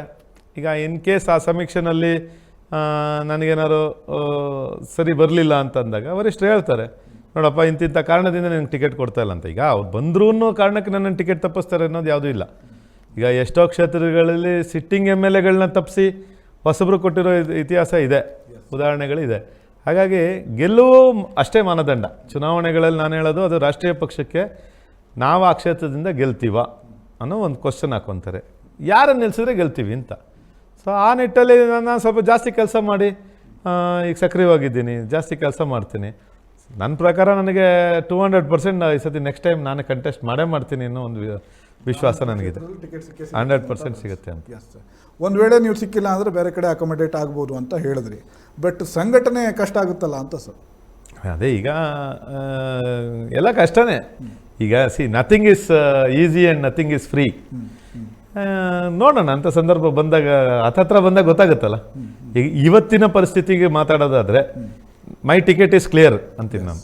ಈಗ ಕಳೆದ ಲೋಕಸಭಾ ಚುನಾವಣೆಯಲ್ಲಿ ನೀವು ಅಲ್ಲಿವರೆಗೂ ಕಾಂಗ್ರೆಸ್ನಲ್ಲಿ ಕೆಲಸ ಮಾಡ್ಕೊಂಡು ಬಂದಿದ್ದವರು, ತುಮಕೂರು ಗ್ರಾಮಾಂತರ ಕ್ಷೇತ್ರದಲ್ಲಿ ಕಾಂಗ್ರೆಸ್ನ ಕೆಲವು ಕಾರ್ಯಕರ್ತರನ್ನ ಕೂಡ ಕಟ್ಟುವಂಥ ಕೆಲಸ, ಸಂಘಟನೆ ಮಾಡುವಂಥ ಕೆಲಸವನ್ನು ಮಾಡಿದ್ರಿ. ಆದರೆ ಲೋಕಸಭಾ ಚುನಾವಣೆಯಲ್ಲಿ ಏನಾಗುತ್ತೆ ಅಂದರೆ, ಎಲ್ಲೋ ಒಂದು ಕಡೆ ಮುದ್ದನ್ಮೇಗೌಡರಿಗೆ ಟಿಕೆಟ್ ಕೊಟ್ಟಂಥ ಸಂದರ್ಭದಲ್ಲಿ ಅವರು ಕೂಡ ಆ ಕ್ಷೇತ್ರದಲ್ಲಿ ಹೆಬ್ಬೂರು ಆ ಭಾಗದಲ್ಲಿ ಸಾಕಷ್ಟು ಒಂದು ಜನಪ್ರಿಯತೆಯನ್ನು ಪಡ್ಕೊಂಡಿರುವಂಥವ್ರು. ಆದರೂ ಕೂಡ ಎಲ್ಲೋ ಒಂದು ಕಡೆ ನಿಮ್ಮನ್ನು ಸ್ವಲ್ಪ ಕಡೆಗಣನೆ ಅಥವಾ ನಿಮ್ಮನ್ನು ಸರಿಯಾಗಿ ಬಳಸ್ಕೊಂಡಿಲ್ಲ ಅನ್ನುವಂಥ ಒಂದು ಚರ್ಚೆಗಳು ಕೂಡ ನಡೆಯುತ್ತೆ. ಅದರಿಂದಲೂ ಕೂಡ ಒಂದು ಅವ್ರ ಸೋಲಿಗೆ ಒಂದು ಸಣ್ಣ ಕಾರಣ ಆಯಿತು ಅನ್ನುವಂಥ ಮಾತುಗಳು ಕೂಡ. ಇದಕ್ಕೇನು ಹೇಳ್ತೀರಾ ಅಂತ. ಈಗ ಸಕ್ರಿಯವಾಗಿ ಅದು ಗೌರಿಶಂಕರ್ ಅವ್ರು ಬಂದು ಹೊಸ ಸಂದರ್ಭ ಆ್ಯಕ್ಚುಲಿ. ಸೊ ವರಿಷ್ಠರು ಅವ್ರ ಕೈಗೆ ಚುನಾವಣೆ ನಡೆಸಲಿಕ್ಕೆ ಆ ಕ್ಷೇತ್ರದ ಇದನ್ನು ಕೊಟ್ಟರು. ಮತ್ತು ಮುದ್ದನ್ಮೇಗೌಡರು ಹೊಸ್ದಾಗಿ ಬಂದರು. ಈಗ actually there are other factors also. ಈಗ ಅವರ ಸೋಲು ಗೆಲುವಿಗೆ ಈಗ ಅದು ಜಿಲ್ಲೆನಲ್ಲಿ ನಡೆದಂಥ MP ಚುನಾವಣೆ. ಈಗ ಹಂಗಿದ್ದಾಗ 8 ತಾಲೂಕಲ್ಲೂ ಯಾವ ರೀತಿ ಓಟ್ ಬಿತ್ತು ಅನ್ನೋದೆಲ್ಲ ನೋಡಿದ್ದೀವಿ. ಎಲ್ಲ ಒಂದು ಕಡೆಗೆ ಜಾಸ್ತಿ ಬಂದಿದ್ದು, ನಮ್ಮಲ್ಲಿ ಮಾತ್ರ ಕಮ್ಮಿ ಬಂದಿತ್ತು, ಹಿನ್ನಡೆ ಆಗಿದ್ದಿದ್ರೆ ಏನೋ ಅದಕ್ಕೆ ಒಂದು ವಿಶ್ಲೇಷಣೆ ಮಾಡ್ಬೋದಾಗಿತ್ತು. ಬಟ್ ಇದು ಎಲ್ಲ ಕಡೆ ಕಮ್ಮಿ ಬಂದಿದೆಯಲ್ಲ. ಸೊ ಹಂಗಾಗಿ ಜನ ಅವ್ರನ್ನ ಸಾರಾಸಗಟಾಗಿ ಇದಾಯಿತು ಅಂತ ಹೇಳ್ಬೋದು. ಸಕ್ರಿಯವಾಗಿ ಕೆಲಸ ಮಾಡೋದಕ್ಕೆ ಕಾರಣಾಂತರಗಳಿಂದ ಆಗಲಿಲ್ಲ ಅವತ್ತು. ಈಗ ನಾನು ಯಾವತ್ತು ಪಕ್ಷದ ನಿರ್ಧಾರಕ್ಕೆ, ತೀರ್ಮಾನಕ್ಕೆ ಯಾವತ್ತೂ ಬದ್ಧನಾಗಿದ್ದೇನೆ. ಹಾಗಾಗಿ ಅವತ್ತು ಸಕ್ರಿಯವಾಗಿ ಮಾಡೋದಕ್ಕೆ ಅವಕಾಶ ಕೊಡಲಿಲ್ಲ, ಸುಮ್ಮನಾದೆ. ಈಗ ಬೇರೆಯವ್ರ ಚುನಾವಣೆಗೆ ಅವಕಾಶ ಕೊಡ್ತಾರೋ ಬಿಡ್ತಾರೋ ಬೇರೆ ಪ್ರಶ್ನೆ. ಈಗ ನೆಕ್ಸ್ಟ್ ನನ್ನದೇ ಚುನಾವಣೆ ಇರುತ್ತಲ್ಲ, ಸೊ ಆವಾಗ definitely I can do it. ಈಗ ಮುದ್ದನ್ಮೇಗೌಡರು ಎಲ್ಲೂ ಕೂಡ ನಿಮ್ಮನ್ನು ಬಂದು ಅಥವಾ ಏನು ಮನವಿ ಮಾಡ್ಕೊಳ್ಳುವಂಥದ್ದು ಅಥವಾ ಮಾತನಾಡಿಸುವಂಥ ಕೆಲಸವನ್ನು ಮಾಡಲೇ ಇಲ್ವಾ ಸರ್ ಆ ಚುನಾವಣೆ ಸಂದರ್ಭದಲ್ಲಿ ಅಂತ? ಇಲ್ಲ, ಮಾತಾಡ್ಸೋ ಕೆಲಸ ಮಾಡಲಿಲ್ಲ ಅವರು. ಆ್ಯಕ್ಚುಲಿ ಒಂದು 2-3 ಸತಿ ನಮ್ಮ ಕಾರ್ಯಕರ್ತರು ಇವರೆಲ್ಲ ಮಾತಾಡಿದ್ರಂತೆ. ಸೊ ಆಗುತ್ತೆ, ಈ ವಾರ ನೋಡೋಣ, ಮುಂದಿನ ವಾರ ನೋಡೋಣ, ಬಂದುಬಿಡ್ತೀನಿ, ಬ್ಯುಸಿ ಇದ್ದೀನಿ ಅಂತೇಳಿ. ಮೋಸ್ಟ್ಲಿ ಕೆಲಸದ ಒತ್ತಡನೂ ಇರ್ಬೋದು ಅಥವಾ ಚುನಾವಣೆ ಒತ್ತಡನೂ ಇರ್ಬೋದು. ಈಗ ಇರಲಿ, ಒಂದೊಂದ್ಸತಿಗೆ ಈಗ ನಾವು ಸುಮ್ಮನೆ ಕೂತ್ರೂ ನಮ್ಮ ಬೆಲೆ ಏನು ಅಂತ ಗೊತ್ತಾಗಬೇಕಲ್ಲ. ಹಂಗಾಗಿ ನಾವು ಅಂತ ಈಗ ಮೈ ಮೇಲೆ ಬಿದ್ದು ಕೆಲಸ ಮಾಡೋಂಥದ್ದೇನಿಲ್ಲ. ಪಕ್ಷ ಕೆಲಸ ಕೊಟ್ಟಾಗ ಮಾಡಬೇಕು, ಕೊಡದೇ ಇದ್ದಾಗ ಸುಮ್ಮನೆ ಇರೋದು. ಸರ್, ಈಗ ಇದೊಂದು ಪ್ರಶ್ನೆ ಭಾಳ ಆ್ಯಕ್ಚುಲಿ ಇಂಟ್ರೆಸ್ಟಿಂಗ್ ಆಗಿರುವಂಥದ್ದು. ಯಾಕಂದರೆ ಗೌರಿಶಂಕರ್ ಅವರು JDSನಿಂದ ಕಾಂಗ್ರೆಸ್ಗೆ ಬಂದಿದ್ದಾರೆ. JDS ಈಗ ಖಾಲಿಯಾಗಿದೆ ತುಮಕೂರು ಗ್ರಾಮಾಂತರ ಕ್ಷೇತ್ರದಲ್ಲಿ. ಸಾಕಷ್ಟು ಅಭಿಮಾನಿಗಳ ಪಡೆ ಇದೆ JDS ಕೂಡ, ಅಲ್ಲಿ ಪ್ರಾಬಲ್ಯ ಇರುವಂಥದ್ದು. ಹೀಗಾಗಿ ಅಲ್ಲಿ ನೀವೇನಾದರೂ ಈಗ ನೆಕ್ಸ್ಟು JDS ಖಾಲಿ ಇದೆ ಅಥವಾ ಅವರೇನಾದರೂ ಕರೆದಂಥ ಸಂದರ್ಭದಲ್ಲಿ JDSನಿಂದ ಸ್ಪರ್ಧಿಸುವಂಥ ಒಂದು ಪ್ರಯತ್ನ ಮಾಡ್ತೀರಾ ಅಥವಾ ಅದಕ್ಕೆ ಹೋಗ್ತೀರಾ ಅಂತ? JDS ಇದು ತುಮಕೂರಲ್ಲೇ ಒಂದೇ ಅಲ್ಲ, ಎಲ್ಲ ಕಡೆ ಖಾಲಿ ಆಗಿಬಿಟ್ಟಿದೆ ಈಗ. ಹಾಗಾಗಿ ಖಾಲಿಯಾಗಿರೋದಕ್ಕೆ ಅವರು ಈಗ BJP ಜೊತೆ ಹೊಂದಾಣಿಕೆ ಮಾಡ್ಕೊಂಡಿರೋದು. ಒಂದು, ನಾನು ಆ್ಯಕ್ಚುಲಿ ರಾಜಕಾರಣ ಮಾಡೇ ಬದುಕಬೇಕು ಅನ್ನೋ ಏನೋ ಆಸಕ್ತಿ ಇಲ್ಲ, ನಿಜ ಹೇಳ್ಬೇಕು. ನನಗೆ ಜನಕ್ಕೊಂದು ಸಕ್ರಿಯವಾಗಿದ್ದು ಅವ್ರಿಗೆ ನನ್ನ ಕೈಲಾಗಿದ್ದೊಂದು ಕೆಲಸ ಮಾಡಿಕೊಡ್ಬೇಕು, ಅವ್ರು ಸೇವೆ ಮಾಡಬೇಕು ಅನ್ನೋ ಒಂದು ಆಸಕ್ತಿ ಇದೆ ಹೊರತು ಈ ಪಕ್ಷ ಬಿಟ್ಟರೆ ಆ ಪಕ್ಷ ಬಿಟ್ಟರೆ ಈ ಪಕ್ಷ ಹೋಗ್ಬೇಕು ಅನ್ನೋ ಯಾವ ಆಸಕ್ತಿನೂ ಇಲ್ಲ. ಬೇಸಿಕಲಿ ನಾನು ರಾಜಕಾರಣ ಶುರು ಮಾಡೋದು ಕಾಂಗ್ರೆಸ್ಸಲ್ಲಿ, ಮಾಡಿದ್ರೆ ಕಾಂಗ್ರೆಸ್ಸಲ್ಲಿ ಮಾಡ್ತೀನಿ, ಇಲ್ಲ ಅಂತಂದರೆ ಸುಮ್ಮನೆ ಇರ್ತೀನಿ ಅಂಥ ಸಂದರ್ಭ ಬಂದರೆ. ಈಗ ಹಂಗಾಗಿ ನನಗೆ ಪಕ್ಷಾಂತರ ವಿರುದ್ಧ ನಾನು ಆ್ಯಕ್ಚುಲಿ. ಹಾಗಾಗಿ JDS ತುಂಬ ಆತ್ಮೀಯ ಸ್ನೇಹಿತರಿದ್ದಾರೆ JDSಲ್ಲಿ, ತಾಲೂಕಲ್ಲಿರೋ ಲೀಡರ್ಸ್ಗಳ ತುಂಬ ಜನ ಇದ್ದಾರೆ. ಕರೆದಿರೋದು ಹೌದು, ಎಷ್ಟೋ ಸತಿ ಹೇಳ್ತಾರಣ್ಣ ನೀನು ಬಂದ್ಬಿಡು ಅಂತ, ಅದು ಸ್ವಾಭಾವಿಕ. ಈಗ ಸುಮ್ಮನೆ ಈಗ ಮುಖ ನೋಡಿದಾಗ ಕರೆಯೋದು ಅದೊಂದು ರೀತಿ ಸ್ವಾಭಾವಿಕವಾಗಿರುತ್ತೆ. ಬಂದ್ಬಿಡೋಣ ನೀನು ಅಂತಾರೆ. ನಾನು ಎಷ್ಟೋ ಸತಿ ಅವ್ರಿಗೆ ನೀವೇ ಬಂದ್ಬಿಡ್ರಿ ಅಂತೀನಿ. ಹಾಗಾಗಿ ಇಲ್ಲ, ಅಂಥ ಯಾವ ಯೋಚನೆನೂ ಇಲ್ಲ. It is totally ruled out option ಅಂತ ಹೇಳ್ಬೋದು. ಎಸ್ ಎಸ್ ಸರ್, ಇನ್ನೊಂದು ಈಗ ತುಮಕೂರು ಗ್ರಾಮಾಂತರ ಕ್ಷೇತ್ರದಲ್ಲಿ ಚುನಾವಣೆ ಇರ್ಬೋದು ಅಥವಾ ಅಲ್ಲಿನ ರಾಜಕಾರಣ ಅನ್ನುವಂಥದ್ದು ಯಾವ ರೀತಿಯಾಗಿ ಹೋಗಿದೆ ಅಂದರೆ ಒಂದು ರೀತಿಯಂಥ ಯಾವಾಗಲೂ ಜಿದ್ದಾಜಿದ್ದಿನ ಕಣ ಇಬ್ಬರ ನಡುವೆ. ಅಂದರೆ ಅಲ್ಲಿ ಪಕ್ಷಗಳ ಇದು ಇರಲ್ಲ, ಕಾಣಿಸಲ್ಲ, ಬರೀ ವ್ಯಕ್ತಿಗತವಾಗಿ ಚುನಾವಣೆ ನಡೆಯುವಂಥದ್ದು. ಮತ್ತು ಒಂದು ರೀತಿಯಾಗಿ ವೈರತ್ವ, ದ್ವೇಷ ಇದೆಲ್ಲವನ್ನು ಕೂಡ ಕಾರ್ಯಕರ್ತರ ನಡುವೆ ಬಿತ್ತುವಂಥ ಕೆಲಸವನ್ನು ಮಾಡ್ತಿದ್ದಾರೆ ಅನ್ನುವಂಥ ಆರೋಪಗಳು ಕೂಡ ಇದೆ. ಜೊತೆಗೆ ಒಂದು ರೀತಿ ಯಾವಾಗಲೂ ನೋಡಿದ್ರೂ ಕೂಡ ಅಲ್ಲಿ ಕಚ್ಚಾಟ ಈ ರೀತಿಯಾದಂತೆ ಇರುತ್ತೆ. ನಾಯಕರ ನಡುವೆ ಒಂದು ರೀತಿಯಾದಂಥ ಮಾತಿನ ಯುದ್ಧಗಳು ನಡೀತಾ ಇರುತ್ತೆ. ಅವ್ರನ್ನ ವೈಯಕ್ತಿಕವಾಗಿ ಇವರು ಟೀಕೆ ಮಾಡುವಂಥದ್ದು, ಇವರನ್ನು ಅವರು ವೈಯಕ್ತಿಕವಾಗಿ ಟೀಕೆ ಮಾಡುವಂಥದ್ದು, ಈ ರೀತಿಯಾಗಿ ನಡೀತಾ ಇರುವಂಥದ್ದು. ಹೀಗಾಗಿ ಈ ಒಂದು ಸನ್ನಿವೇಶ ಬೇಡ ಅಥವಾ ಈ ರೀತಿಯಂಥ ರಾಜಕಾರಣ ಬೇಡ ಅನ್ನುವಂಥ ಮಂದಿ ಕೂಡ ತುಮಕೂರು ಗ್ರಾಮಾಂತರ ಕ್ಷೇತ್ರದಲ್ಲಿ ಸಾಕಷ್ಟು ಜನ ಇದ್ದಾರೆ. ಒಳ್ಳೆಯ ಒಬ್ಬರು ನಾಯಕರು ಬರಬೇಕು, ಇದೆಲ್ಲದಕ್ಕೂ ಕೂಡ ಕಡಿವಾಣ ಹಾಕಬೇಕು ಅನ್ನುವಂಥದ್ದು. ಇದಕ್ಕೇನು ಹೇಳ್ತೀರಾ ಅಂತ? ಖಂಡಿತವಾಗಿ ಈಗ ಆ ಪರಿಸ್ಥಿತಿ ಇದ್ದಿದ್ದಕ್ಕೆ ಜನ ನನ್ನನ್ನು ಆದಷ್ಟು ಬೇಗ ಒಪ್ಕೊಂಡ್ರು. ಒಂದು ಈಗ ನನ್ನ ಸ್ವಭಾವತಃ ನಾನು ಆ ಥರ ಇಲ್ಲ. ನಾನು ಇವತ್ತವರೆಗೂ ಯಾರ ಬಗ್ಗೆನೂ ಟೀಕೆ ಟಿಪ್ಪಣಿ ಏನು ಮಾಡೋದಿಲ್ಲ, ವಿರೋಧ ಇಲ್ಲ. ನಾನು ವಿರೋಧ ಪಕ್ಷದ ಸಿದ್ಧಾಂತವನ್ನು ವಿರೋಧಿಸ್ತೀನಿ ಹೊರತು ಅಲ್ಲಿರೋ ಜನನ್ನಲ್ಲ. ಈಗ ಶಾಸಕರಿದ್ದಾರೆ, ಈಗ ಅವ್ರ ಬಗ್ಗೆ ಏನು ಮಾತಾಡೋಣ, ಯಾಕೆ ಮಾತಾಡೋಣ? ಈಗ ಬಿ ಜೆ ಪಿ ಬಗ್ಗೆ, ಈಗ ಕಾಂಗ್ರೆಸ್ ಬಗ್ಗೆ ಬಿ ಜೆ ಪಿಯವ್ರು ಮಾತಾಡ್ತಾರೆ, ಬಿ ಜೆ ಪಿ ಬಗ್ಗೆ ಕಾಂಗ್ರೆಸ್ ಮಾತಾಡ್ತೀವಿ. ನಮ್ಮ ಸಿದ್ಧಾಂತದ ಹೋರಾಟ ಅಷ್ಟೇ, ವೈಯಕ್ತಿಕ ಹೋರಾಟ, ವೈಯಕ್ತಿಕ ಮಾತಿನ ಚಕಮಕಿ, ಇದೆಲ್ಲ ಜನ ನೋಡಿ ಸಾಕಷ್ಟು ಬೇಜಾರಾಗಿದ್ದಾರೆ. ಹಾಗಾಗಿ ನಾನು ಯಾವ ಹಳ್ಳಿಗೆ ಹೋದಾಗ, ಯಾವುದೇ ಒಂದು ತಾಲೂಕು ಮಟ್ಟದಲ್ಲಿ, ಹೋಬಳಿ ಮಟ್ಟದಲ್ಲಿ ಓಡಾಡಿದಾಗ ಜನ ಹೇಳಿದಷ್ಟೇ, ನಿಮ್ಮಂಥವ್ರು ಒಬ್ರು ಬರ್ಬೇಕು ಸರ್, ನಾವು ಕಾಯ್ತಾ ಇದ್ವಿ, ಯಾರೂ ಬಂದಿರಲಿಲ್ಲ ಅನ್ನೋ ಒಂದು ಮಾತಿದೆ. ಸೊ ಹಾಗಾಗಿ ಅದು ನನಗೊಂದು ರೀತಿ ಪ್ಲಸ್ ಪಾಯಿಂಟೇ. ಮಾಡಲಿ ಬಿಡಿ. ಅವರು ಗ್ರಾಮಾಂತರ ಕ್ಷೇತ್ರದಲ್ಲಿ ಚುನಾವಣೆ ಮಾಡೋದು ಭಾಳ ಕಷ್ಟ ಸರ್, ದುಡ್ಡಿದ್ರೆ ಮಾತ್ರ ಚುನಾವಣೆ ಮಾಡ್ಬೋದು ಅಲ್ಲೋ ಅನ್ನುವಂಥ ಮಾತಿದೆ. ಇದನ್ನು ನೀವು ಒಪ್ಕೋತೀರಾ ಅಂತ ನಾನು ಕೇಳೋದು. ಈಗ ಅದೇ ನಾನು ಹೇಳಿದ್ನಲ್ಲ, ಈಗ ನೋಡೋರ ಕಣ್ಣಿಗೆ 2 ಆನೆ ಗುದ್ದಾಡ್ತಾ ಇದೆ, ನಾನು ಯಾಕಪ್ಪ ಮಧ್ಯಕ್ಕೆ ಹೋಗ್ಲಿ, ನಾನು ಆನೆ ಅಲ್ಲ ಅಂತ ಅವ್ರ ಭಾವನೆ ಇರ್ತದೆ. ಈಗ ನಾನು ಹೇಳ್ತೀನಿ, ಅವ್ರಿಗೆ 2 ಆನೆ ಗುದ್ದಾಡ್ತಾ ಇದ್ರೆ ಗುದ್ದಾಡ್ತಾ ಇರಲಿ. ಈಗ ನಮಗೇನು ಇಟ್ ಡಸಂಟ್ ಮೇಕ್ ಡಿಫ್ರೆನ್ಸ್. ಈಗ ನಮ್ಮ ಕಾರ್ಯಕರ್ತರು, ನಮ್ಮ ಸಂಘಟನೆ, ನಮ್ಮ ಒಂದು ವಿಚಾರ, ನಾನೇನು, ನನ್ನ ಹತ್ರ ಏನು ಅಂತ ಜನ ತಿಳ್ಕೊತಾರೆ. ಯಾವುದೇ ಜನ ಅವ್ರು ಮುಗ್ಧರಿರ್ಬೋದು, ದಡ್ರಲ್ಲ. ಹಾಗಾಗಿ ಅವ್ರಿಗೆ ಈಗ ಎಷ್ಟೋ ಜನಕ್ಕೆ ನಾವು ಬಂದ ಹೊಸದಲ್ಲಿ ನಾವು ಯಾವ ಊರಿನವ್ರು ಅಂತ ಗೊತ್ತಿರಲಿಲ್ಲ. ಇವತ್ತು ನೀವು ಹೋಗಿ ಯಾರನ್ನಾರು ಕೇಳಿ, ಅವ್ರು ಹೇಳ್ತಾರೆ ಇವ್ರು ಇಂಥ ಊರಿನವರು, ಅವ್ರ ತಾಯಿ ಇಂಥ ಊರಿನವರು, ಅವ್ರು ಇಲ್ಲೇ ಇದ್ದಾರೆ ಅಂತ. ಈಗ ಹೆಬ್ಬೂರು ಹೋಬ್ಳಿಗೆ ಬಂದು ಶ್ರೀನಿವಾಸ್ ಮನೆ ತೋರಿಸಿ ಅಂತಂದರೆ ಎಷ್ಟೋ ಜನಕ್ಕೆ ಗೊತ್ತಾಗಲ್ಲ. ಕಾಂಗ್ರೆಸ್ ಆಫೀಸ್ ಅಂದರೆ ಸೀದಾ ಕರ್ಕೊಂಡು ನಮ್ಮ ಮನೆಗೆ ಬರ್ತಾರೆ. ಹಾಗಾಗಿ ಆ ಒಂದು ಚಾಪ್ ಏನು ಮೂಡಿದೆ, ನಾನು ಅವ್ರ ಜೊತೆ ಒಡನಾಟದಲ್ಲಿ ಇರಬೇಕಷ್ಟೇ. ಆಲ್ ಇಟ್ ಟೇಕ್ಸ್ ಇಸ್ ನನ್ನ ಟೈಮು, ಅವ್ರ ಕಷ್ಟಕ್ಕೆ ನಾನು ಸ್ಪಂದನೆ. ಇದನ್ನು ಮಾಡ್ಕೊಂಡು ಹೋಗಿದ್ರೆ ಜನಕ್ಕೂ ಗೊತ್ತಾಗ್ತದೆ. ಈಗ ಮುದ್ದನ್ಮೇಗೌಡರು ಲೋಕಸಭೆ ಟಿಕೆಟ್ ಸಿಕ್ತು, ಬಟ್ ಅವರಿಗೂ ಕೂಡ ಅಲ್ಲಿ ಗೆಲುವು ಸಿಕ್ಕಿಲ್ಲ. ಹೀಗಾಗಿ ಮತ್ತೆ ಮುಂದಿನ ಸಾರಿ ತಾನೂ ಕೂಡ ರೂರಲ್ಲಿಂದ ಟಿಕೆಟ್ ಸಿಕ್ಕರೆ ತಾನೂ ಕೂಡ ನಿಲ್ಬೋದು ಅನ್ನುವಂಥ ಒಂದು ಚಾನ್ಸ್ ತಗೊಳ್ಳೋಣ ಅನ್ನುವಂಥ ರೀತಿಯಲ್ಲಿ ಅವರ ಒಂದು ನಿಲುವು ಇದೆ ಅನ್ನುವಂಥದ್ದು ನಾವು ಕೂಡ ಮಾತನಾಡಿಸಿದಾಗ ತಿಳಿದು ಬಂದಿರುವಂಥದ್ದು. ಹೀಗಾಗಿ ಇದ್ರ ಬಗ್ಗೆ ಏನು ಹೇಳ್ತೀರಾ ಅಂತ? ಮುದ್ದನ್ಮೇಗೌಡರಿಗೆ ಎಸ್, ಈಗ ನೋಡಿ, ನಾವೊಂದು ವಿಷಯ ಹೇಳ್ತೀನಿ. ಅದು ಪಕ್ಷದ ವರಿಷ್ಠರಿರ್ತಾರೆ. ಈಗ ಅವರು ಮಾಜಿ ಸಂಸದರಾಗಿದ್ದವರು, ಮಾಜಿ MLA ಆಗಿದ್ದವರು. ಸೊ ಹಾಗಾಗಿ ಅವ್ರಿಗೆ ಕಾಂಗ್ರೆಸ್ ಪಕ್ಷನೂ ಹೊಸ್ತಲ್ಲ, ಬಿ ಜೆ ಪಿನೂ ಹೊಸ್ತಲ್ಲ. ಸೊ ಹಾಗಾಗಿ ಅವರು 2 ಕಡೆ ಇದ್ದಾರೆ. ನೋಡೋಣ ಈಗ ಅವರ ಅವಶ್ಯಕತೆ ಎಲ್ಲಿ ಬೀಳುತ್ತೆ, ಯಾವಾಗ ಬೀಳುತ್ತೆ ಅಂತೇಳಿ ವರಿಷ್ಠ ತೀರ್ಮಾನ ಮಾಡ್ತಾರೆ. ಒಂದು. ಎರಡನೇದಾಗಿ ಈಗ ಯಾರೋ ಬರ್ತಾರೆ, ಯಾರಿಗೋ ಕೊಟ್ಬಿಡ್ಬೋದು, ಏನೋ ಆಗ್ಬೋದು ಅನ್ನೋ ಊಹಾಪೋಹೆಗಳಲ್ಲಿ ನಾವ್ಯಾಕೆ ನಮ್ಮ ಕೆಲಸ ನಿಲ್ಲಿಸ್ಬೇಕು? ಪಾಸಿಟಿವ್ ಆಗಿ ಥಿಂಕ್ ಮಾಡೋದಾದರೆ ನಾಳೆ ಅದೇನು ಆಗ್ದಲೇ ಇರ್ಬೋದು. ನಾಳೆ ಅವರು ಇಲ್ಲ ನಾನು ಬರಲ್ಲ, ನಾನು ಬೇರೆ ಕ್ಷೇತ್ರಕ್ಕೆ ಹೋಗ್ತೀನಿ ಅಂತಲೇ ಹೇಳ್ಬೋದು. ಯಾಕಂದರೆ ಜಿಲ್ಲೆಯಲ್ಲಿ ಸಾಕಷ್ಟು ಜಾಗ ಖಾಲಿ ಆಗ್ತದೆ ಮುಂದೆ. ಸೊ ಅದೇ ಹೇಳಿದ್ನಲ್ಲ, ನಾವು 11ರಲ್ಲಿ 7 ಗೆದ್ದಿರೋದು, ಇನ್ನು ಸಾಕಷ್ಟು ಜಾಗ ಖಾಲಿ ಇದೆ. ಸೊ ನೋಡೋಣ. ಈಗ ಅವರು ಮಾಜಿ ಸಂಸದರಾಗಿದ್ದವರು, ಅವರು ತುರುವೇಕೆರೆ ಕಂಟೆಸ್ಟ್ ಮಾಡ್ಬೋದು, ಚಿಕ್ಕನಾಯಕನಲ್ಲಿ ಕಂಟೆಸ್ಟ್ ಮಾಡ್ಬೋದು. ಹಾಗೆ ಸಾಕಷ್ಟಿದೆ ಆಪ್ಷನ್ಸು. ಸೊ ಹಂಗಂತ ಹೇಳ್ಕೊಂಡು ನಾವೀಗ ಇವತ್ತೇ ಮನೆ ಖಾಲಿ ಮಾಡಿದ್ರೆ ಯಾರೋ ಬರ್ತಾರೆ ಅಂತೇಳಿ ನಾವು ದಡ್ಡರಾಗ್ತೀವಿ ಅಷ್ಟೇ. ಸರ್, ಈಗ ತುಮಕೂರು ಗ್ರಾಮಾಂತರ ಕ್ಷೇತ್ರ ಭಾಳ ದೊಡ್ಡ ಕ್ಷೇತ್ರ, ಯಾಕಂದರೆ ಇಡೀ ತುಮಕೂರು ನಗರವನ್ನು ಸುತ್ತುವರೆದಿರುವಂಥ ಕ್ಷೇತ್ರ. ಆದರೆ ಇಲ್ಲಿ ಅಭಿವೃದ್ಧಿ ಅನ್ನುವಂಥದ್ದು ಯಾಕಂದರೆ ಇಡೀ ದೊಡ್ಡ ಕ್ಷೇತ್ರವಾಗಿರುವಂಥ ಹಿನ್ನೆಲೆಯಲ್ಲಿ ಅಭಿವೃದ್ಧಿ ಅನ್ನುವಂಥದ್ದು ಕೂಡ ಒಂದು ರೀತಿಯಂಥ ಮರೀಚಿಕೆ ಆಗಿದೆ. ಶಾಸಕರು ಎರಡು ಪಕ್ಷದವರು ಕೆಲಸವನ್ನು ಮಾಡಿದರೂ ಕೂಡ ಎಲ್ಲೋ ಒಂದು ಕಡೆ ಮತ್ತೆ ಒಂದು ರೀತಿಯಾದಂಥ ಏನು ಈ ಕ್ರೆಡಿಟ್ ವಾರು ಇದೆಲ್ಲದರ ಕಾರಣದಿಂದಾಗಿ ಕೆಲವು ಕಡೆ ಅಭಿವೃದ್ಧಿ ಅನ್ನುವಂಥದ್ದು ಕಾಣ್ತಾ ಇಲ್ಲ ಅನ್ನುವಂಥ ಮಾತು. ಇದ್ರ ಬಗ್ಗೆ ನಿಮ್ಮದೇ ಸರ್ಕಾರ ಈಗ ಆಡಳಿತದಲ್ಲಿ ಇರುವಂಥದ್ದು ಏನು ಹೇಳ್ತೀರಾ ಅಂತ? ಈಗ ನೋಡಿ, ಜನ ವಿರುದ್ಧವಾಗಿ ಅಲ್ಲಿ ಯಾವಾಗ ಆಯ್ಕೆ ಮಾಡಿದ್ದಾರೆ.